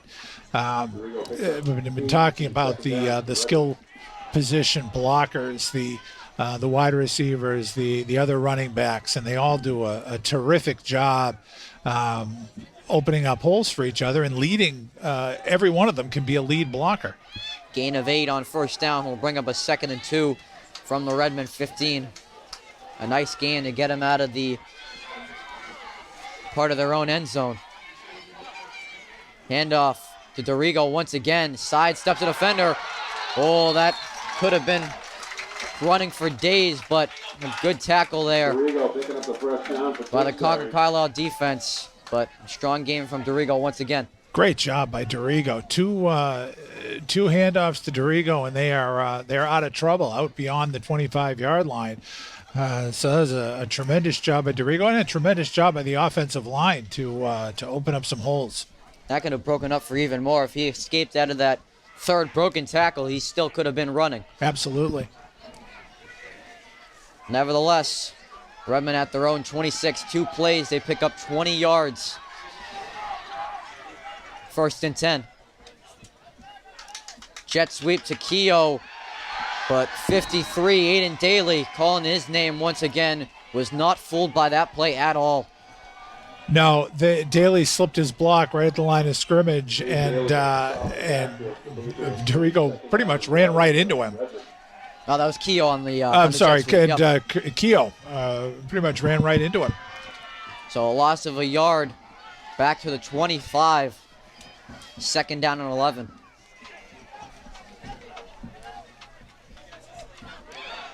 Meta taking the snap out of the shotgun, looking down the left side. Breaking out of the tackle there, Nolan Timmons. And a great catch from Nolan Timmons up to the Redmen 49-yard line, 1st down.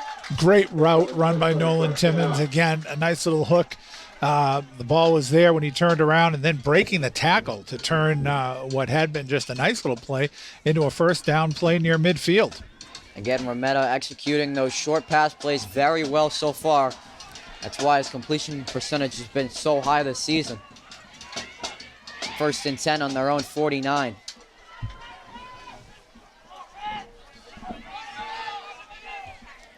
Back in the shotgun. Fake the jet sweep to Keogh. He's going to throw to the right side to Keogh. But good open field tackling by Tim Hayes on Tyler Keogh. Boy, Hayes is a really nice ball player for Concord-Carlisle. He does a tremendous job defensively, and as you said, he was one-on-one in the open field and didn't bite, didn't take the fake, stayed with it, and made the tackle for a loss. So a loss of 2 from the 49, back to their own 47, 2nd and 12.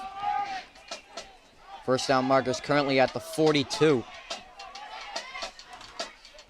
And off to Kaluolu, bounced off the defender, but was only able to get back to where that original marker was at the 49. Looked like he might have a bit more of an opening there when that play first started to unfold, but The hole closed up quickly, and if you hesitate a bit with this team, they have shown that they'll be able to come in and make a gang tackle, and they've had some tackles for loss now on the last couple of possessions. So 3rd and 10 from their own 49 with 8:30 to go in the final quarter. This was another big play on 3rd down. Rometta fakes the handoff to Dorigo. Comeback route for Tyler Keogh, and what a route run by Tyler Keogh. Breaking at the last second to beat off his man, and another 1st down for the Redmen. What a great route run by Tyler Keogh. That was, he ran it, he broke it off immediately right at the 1st down marker, and hauled it in, got out of bounds. But what a pretty route, and to keep the drive going. A gain of 12 yards up to the Concord-Carlisle 39. The most important thing, the Redmen have the ball in their possession, and the clock is moving. Handoff to Dorigo, trying to get down the right sideline. Strong blocks there from the right side of the line. Yeah, you mentioned the clock, and that becomes, as we roll here, that becomes more and more of a factor, particularly if the Redmen now can drive this ball down and put another score on the board, and then it becomes a huge factor. So at the Concord-Carlisle 33, 2nd and 4.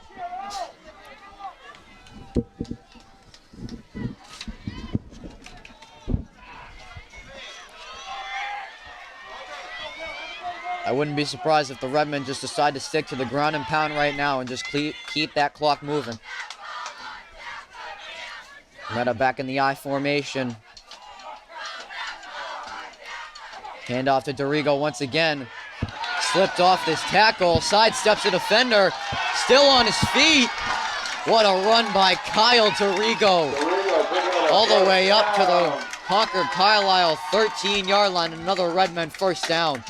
Kyle Dorigo always seems to have one or two of those type of runs every game where he's juking and deking and breaking tackles and takes a run that should have been 2 or 3 yards and turns it into 15.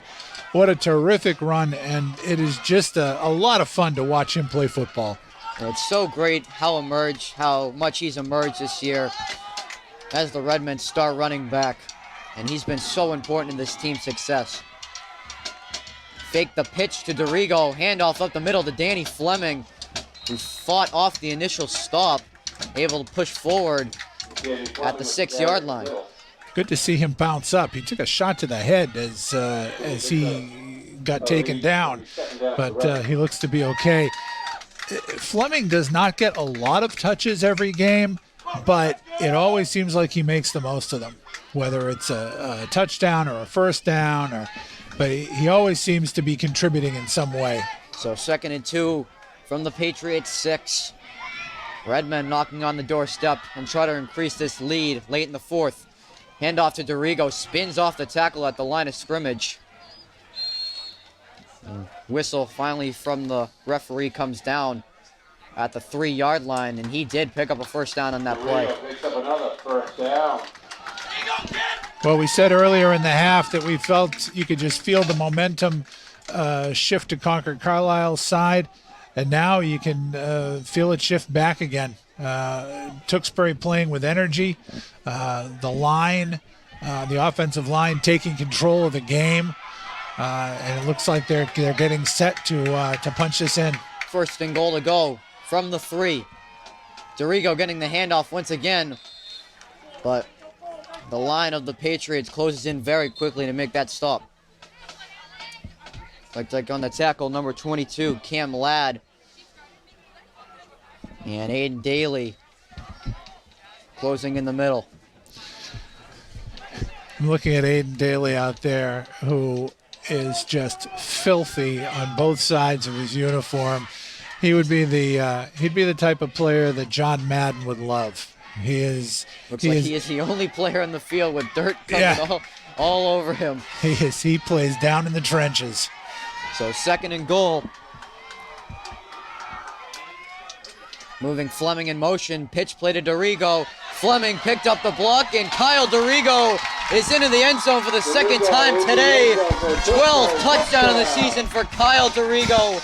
And the Redmen extend their lead with 4:46 to go in the 4th quarter.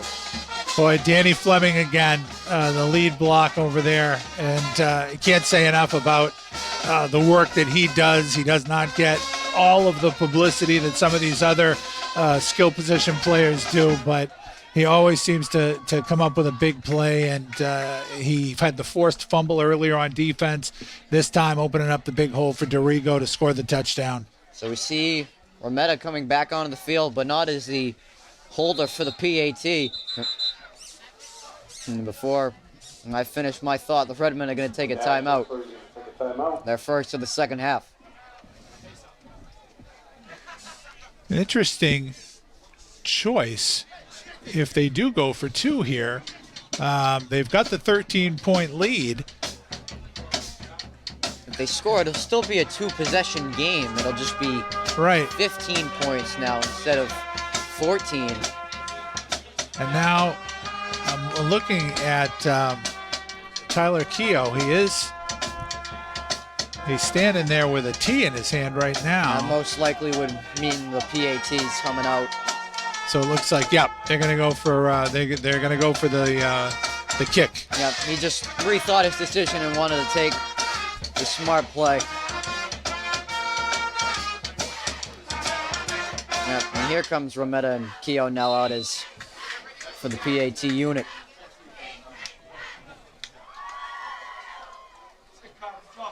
It's a high snap. Rometta's able to get it down. And Tyler Keogh's PAT is through the uprights.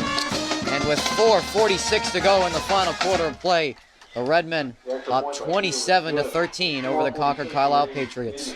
Can't say enough about how big of a drive that was. That was a 93-yard touchdown drive, and it just was a beautiful drive combination of some key pass plays for first downs when they needed it, some big running plays.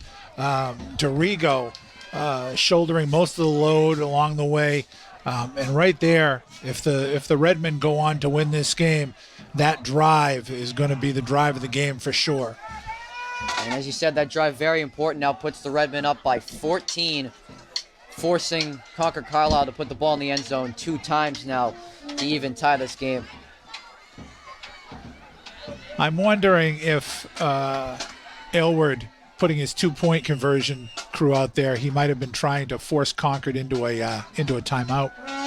So a little squib kick here from Tyler Keogh, picked up by Jamu. He's got a hole up the middle, but he slipped on the mud. And talk about home field advantage. Absolutely. This is what we've been talking about, and you can see it along the sidelines. There's a better view on the sidelines. The viewers at home may be able to get a good view of that mud along the center of the field from goal line to goal line, but especially from about the 25-yard line to the 25-yard line. It is really tough to get traction for those runners. And Jamu had a hole right up the gut that he ran right through, and only had to beat one more player to get in the end zone, but talk about home field advantage. 1st and 10 from the Patriot 41. A comeback route to Jamu, who's able to get on the football in a Patriot first down. Nice job by Jamu getting his hands underneath that ball. It was a low throw, and he did a really nice job hauling that in. So into Tewksbury territory now at their own, at the Redmen 46. 1st down and 10. Snap to Jamelli over the right side of the field, and that's going to be out of the reach of Jamu. Just over 4 minutes to go here, and Concord-Carlisle definitely having to go through the air, needing 2 scores, and that has tended to play right into the hands of the Tewksbury defense. They've got a good aggressive pass rush, and the defensive backs have just been playing fantastically of late. So 2nd and 10 from the Redmen 46. Jet sweep, Cam Lab stiff arms the defender, running through that hole, but strong tackling there. Up to the Redmen 41, a gain of 5. Nice hit by Pat Letourneau. He's had a couple of strong licks today. Came over from his linebacker position, closed up that hole. And 4-minute warning coming from the officials. As if the Patriots want to have a chance here, they got to put the ball in the end zone very quickly.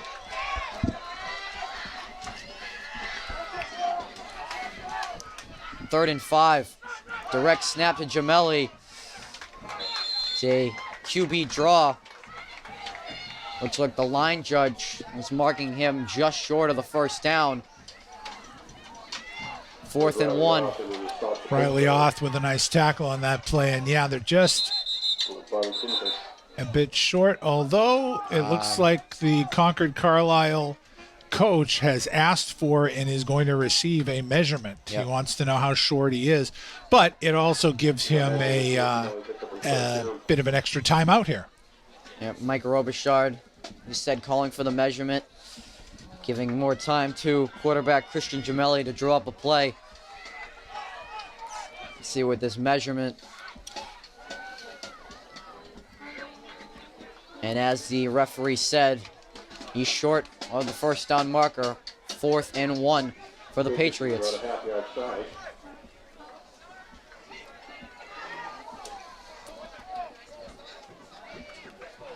So here's the play of the game. The Patriots have to convert to give themselves a chance.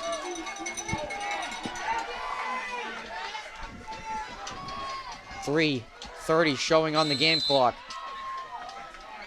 Snap to Gemelli, rolling out to his right. Got some good blocks from that Irish wall, and he's able to pick up a first down. And multiple flags coming thrown onto the field.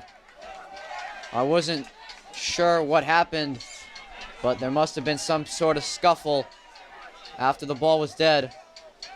And a personal foul is being called on the Redmen. That'll be a 15-yard penalty. Oh, that is going to be the type of play that drives Brian Aylward absolutely nuts. And apparently it was obvious enough that 3 different referees all threw their flags at the same time. That's a big 15-yard penalty that all of a sudden puts Concord-Carlisle into the red zone. That's going to bring them up to the Redmen 18. A play that was marked down at the 33. Ball now marked at the 18-yard line on the 15-yard penalty. Gemelli's going to roll out to the right. Throw it to the corner to Jamu. Kept his feet in bounds. A nice gain on first down. Jamu has had had some nice catches, and that was another one right at the sideline.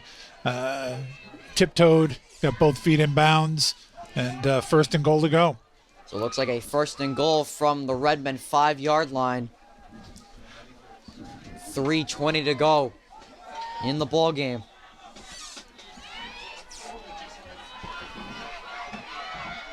Gemelli looking over the linebackers. It's going to be a handoff to Corbett, the big back. He's going to power his way into the end zone for a Concord-Carlisle touchdown. Bringing the ball in. Well, that was exactly what Concord-Carlisle was looking for, a fairly quick score to bring it back down to a 1-possession game. Yeah. So regardless of the outcome of the point after, they are within 1 score now. And that 15-yard penalty, very costly for this Redmen defense. It really was, because whether or not it resulted in them not scoring, it was it's probably 2 plays worth of yardage. So Gemelli's extra point through the uprights. It is good. 3:15 to go in the 4th quarter. Concord-Carlisle makes this a 1-possession game once again. Fans, hold tight. You're in for an exciting finish. We've got 3:15 to go. Concord-Carlisle still with timeouts. They still have the ability to kick the ball deep. They don't have to go for an onside kick here. They might, but they could kick deep. They've got enough timeouts to stop the clock if their defense can hold. I believe they have all 3 timeouts. Correct me on that.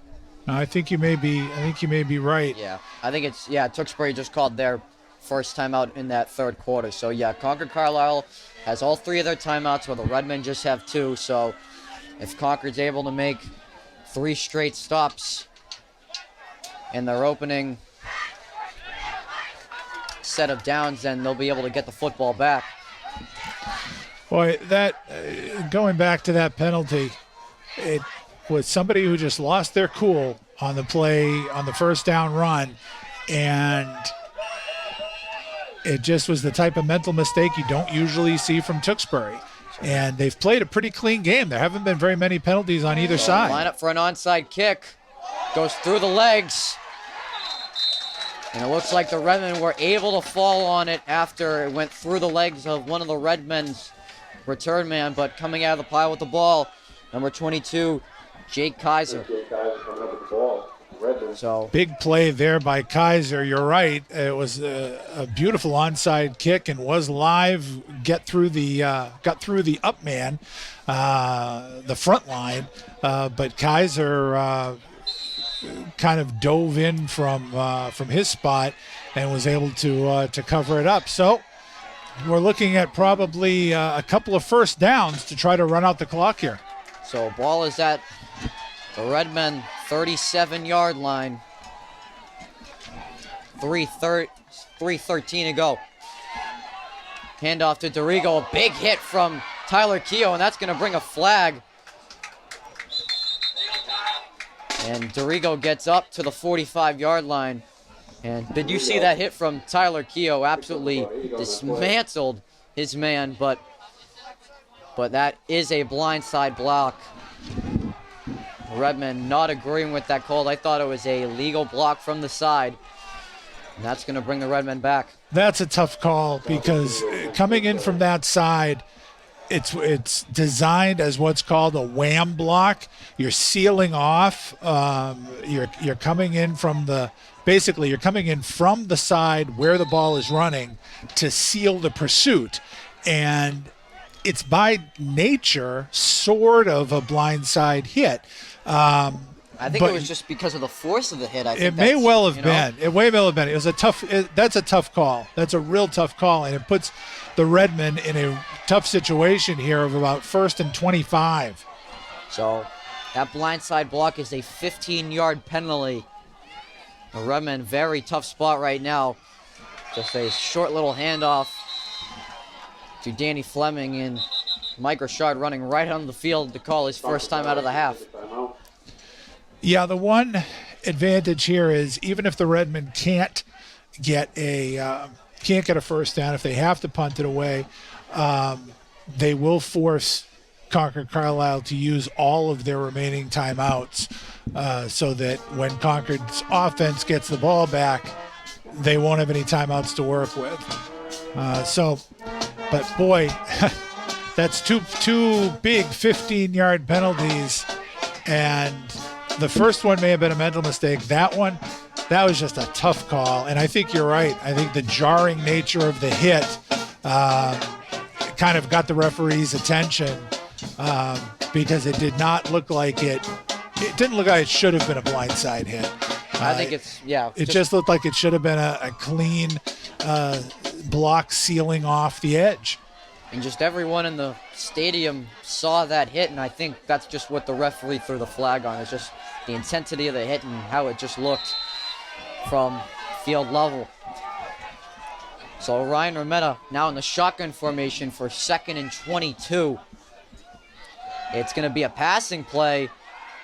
Looking down the middle of the field, and he overthrows Danny Fleming. A questionable call there to put the ball in the air. And the clock stops, and Concord-Carlisle does not have to use a timeout.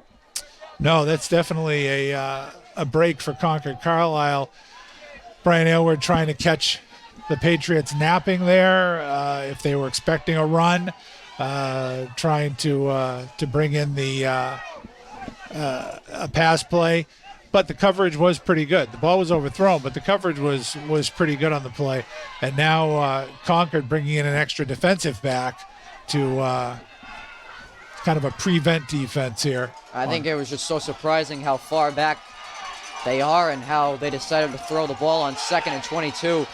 And all 5 out wide for the Redmen. Another passing play. He's going to look down the sideline to Nolan Timmons, but out of the reach of everyone. And 2 plays, the clock is able to stop, and Concord-Carlisle has 2 timeouts remaining on 4th down. Some bold play calling by Brian Aylward, and it definitely provides a break for Concord-Carlisle with 2 stops of the clock. Now 2:23 to go. They've still got a couple of timeouts left. And really now there's some pressure on Ryan Rometta to get a good punt off here. So 2 return man back for the Patriots at their own 45. It's a high punt from Rometta. Kick is taken, but a good tackle at the feet. Tyler Keogh making the stop on Max Hamill. And here we go, the drive of the ball game. Concord-Carlisle down by 14 at one point. Back on offense to try to tie the game. Ball's going to be marked at the Redmen 47-yard line. That was a great tackle by Keogh. It looked like it could have been a much bigger return, but a nice job by the veteran. And as you say, here we go. This is what high school playoff football is all about. 1st and 10 from the Redmen 47, 2:15 to go on the clock. Concord-Carlisle has 2 timeouts remaining. Shotgun snap to Germelli, looking over the middle, and it's caught by Jamu. Breaks off the tackle, and he's into the end zone. And Concord-Carlisle is an extra point away from tying the ball game at 27. Wow. Just wow. A nice pass by Germelli. A great catch by Jamu, but a solid hit. Keogh and Fleming were there to provide the hit, but Jamu just bounced off them and kept his balance and was able to break free. So now the complexion of this has changed completely, potentially a tie ball game, and now the impetus is on the Tewksbury offense. So 47-yard touchdown, Germelli to Jamu. The junior to junior connection. It looks like Concord-Carlisle is going for 2 here. All right, Redmen are getting a second chance here. It's a bad snap, and they're going to stop Corbett, and the Redmen defense coming up big. They contain the lead. Will McKay breaking through the Irish wall to make the stop, and the Redmen catch a break with 2:05 to go. I don't know about you, Andy, but I am stunned at the play call by Mike Robichaud. He's got a solid kicker, a chance to tie the game here, potentially going to overtime. Instead, he goes to take the lead, and another bad snap. We've seen that a few times now, and a great play, as you said, by Will McKay, busting through the line to chop down the back. Wow. I'm still in shock at the play call. I don't know why you don't kick the extra point to just tie the ball game. You know, you got a great senior kicker in Christian Germelli. Granted, he's missed 1 PAT today, but, you know, with the momentum they got, you think he's feeling good with one swing of the leg to tie the game, but... Well, and you just hit the nail on the head, and it's momentum. You were down 14. You came back, a chance to tie the game. You had all the momentum in the world. And whether or not, even if he missed it, you still are going to do what you're going to do right now, which is do an onside kick. So, I'm stunned. I'm stunned. So the Patriots, another onside kick here. Germelli. And did the Patriots fall on it? Oh, very close as Will McKay and Tyler Keogh came together. As Keogh called for the fair catch, but McKay was coming over to him, but McKay was able to fall on the ball. A very scary play there. That was a very from the scary Redmen. play. Two guys who both were thinking about catching it. As you say, Keogh signaled fair catch. McKay didn't. And it was almost like a second baseman and a shortstop kind of mixing signals on a pop-up on an infield. So 2:01 to go. Concord-Carlisle still has those 2 timeouts. And they got to make a stop right now. Handoff to the lead back to Rigo. Trying to find room through the middle. He's going to get up to the 40-yard line. And immediately after the play's blown dead, Mike Robichaud calling his second timeout. I think anybody watching this game at home may want to rewind for the last 5 minutes, because there have been a few plays and a few coaching decisions that might really are hard to believe. There were on the previous Tewksbury possession, Brian Aylward going to the air twice, which was seemingly an odd decision, very aggressive. And then after this last touchdown by Concord-Carlisle, Mike Robichaud decides to go for 2 and the lead instead of the PAT and the tie. And we're still not done. We're not done yet. This one, I'm at the point now where I'm very hesitant to make any predictions about any play calling, because both of these coaches have shown that they are more than willing to think outside the box. Football gods blessing us with a great high school playoff football game today here at Doucette. 2nd and 8 from the Redmen 35. Pitch play to Dorigo. He's going to try to get to the outside. He's going to slip on the edge there on that muddy sideline at the 40-yard line. 3rd down.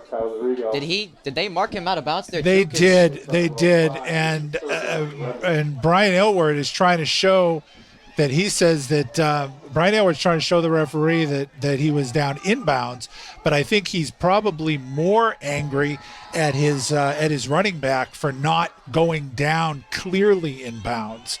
So again, Concord-Carlisle not having to use that 1 remaining timeout. So 3rd and 4 here from the 40-yard line. Redmen got to get to the 44 for a first down.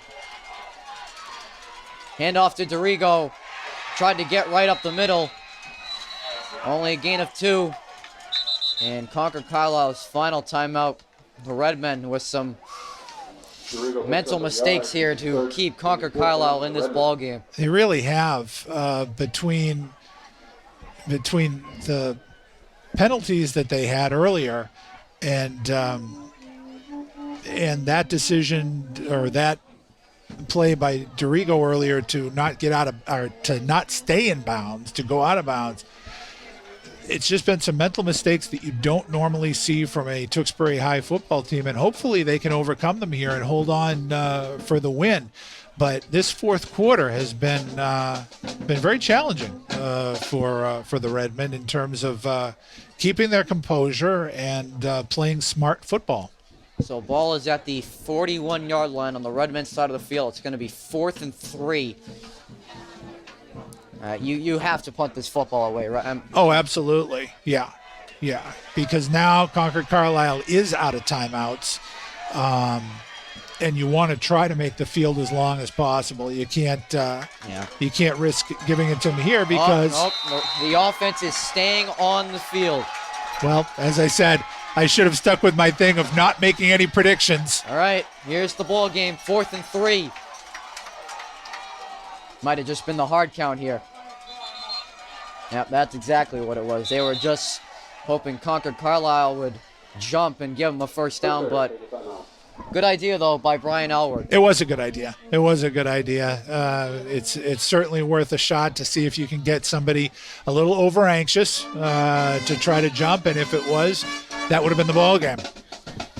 So with that, Redmen going to call their second final timeout. Redmen only with 1 left. Concord-Carlisle is out of timeouts.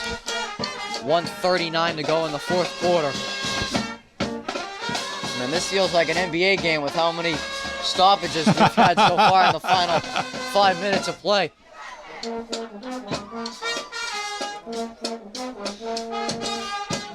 Well, the folks at home who are watching this game have had a chance to enjoy on tape delay what you and I are watching now live, and it's been a great, terrific high school football game. So it's a good snap for Rometta. It's a high punt, but smart play there. Just try to avoid a nice run back. But it looked like where it was marked out, I'm going to say the 34. Yep, right at the 34. And it's only a 1-point game now after the failed 2-point conversion, and Concord-Carlisle could have had a chance to win this game on this drive. They can, and you know, this is what Coach Mike Robichaud had been counting on, was that if worse came to worse, that his defense would hold and his offense would get one more shot, and it turns out that they do. They've got one more shot at this where they could win it with a touchdown or a field goal. So here's the drive of the game. Ball's marked at the 35-yard line, 1st and 10 for the Patriots. It's a low snap, and Jamelli's just got to get out of there. And Will McKay and Steven Arsenal closing in after the bad snap, and that's really hurt the Patriots as they got to hurry up as that was inbounds. They kept him in bounds. They did a nice job. Very smart play from McKay and Arsenal. Clock is still moving. Lost about 5 on that play. 2nd down.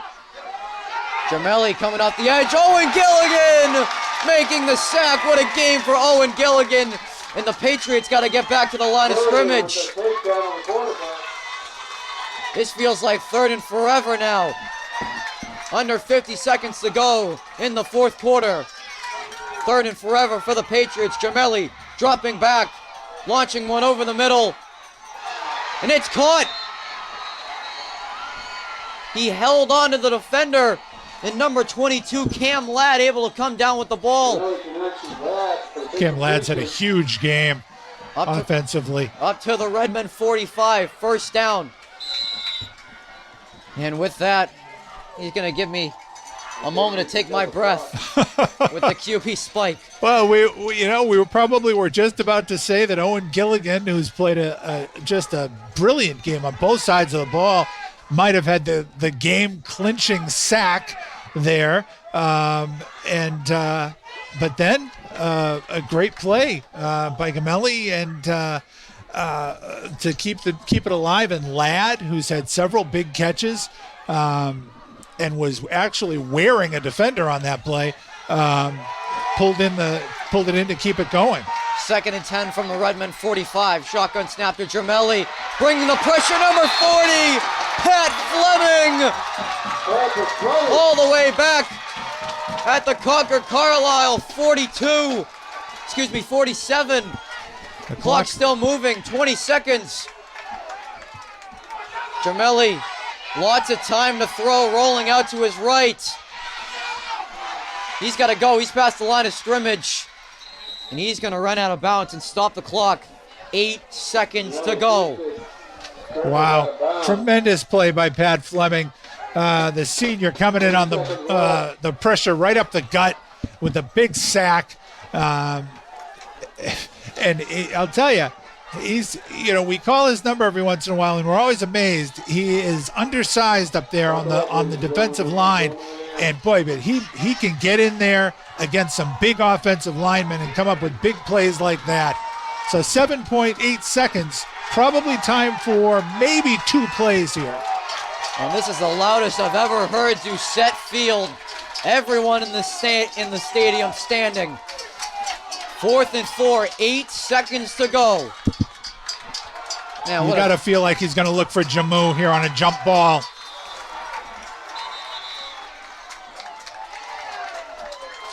Oh, and a delay of game. Delay game, yeah. So that's going to bring Concord-Carlisle back 5 yards. Makes it just a little bit harder. All right.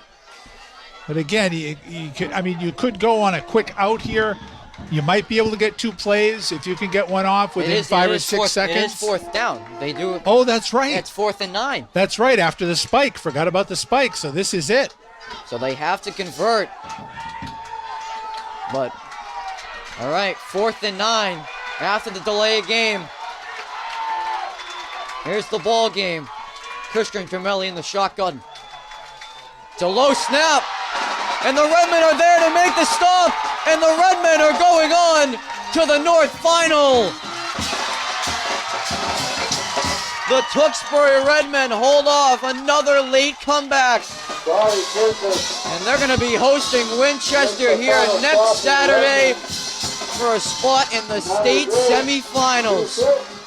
Bill, what a ball game we just witnessed. Amazing ball game. Tremendous high school ball game.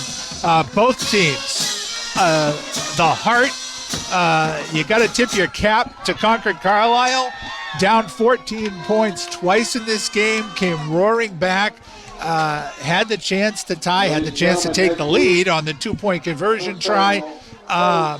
But Tewksbury, just a gutsy effort, overcame some mental mistakes, some penalties that hurt. But the defense, when the chips were down and the game was on the line and a berth in the final was on the line, the defense came up with some huge, huge plays. And that last tackle, Robert Kimtis came up with the play there. Just a fabulous high school football game.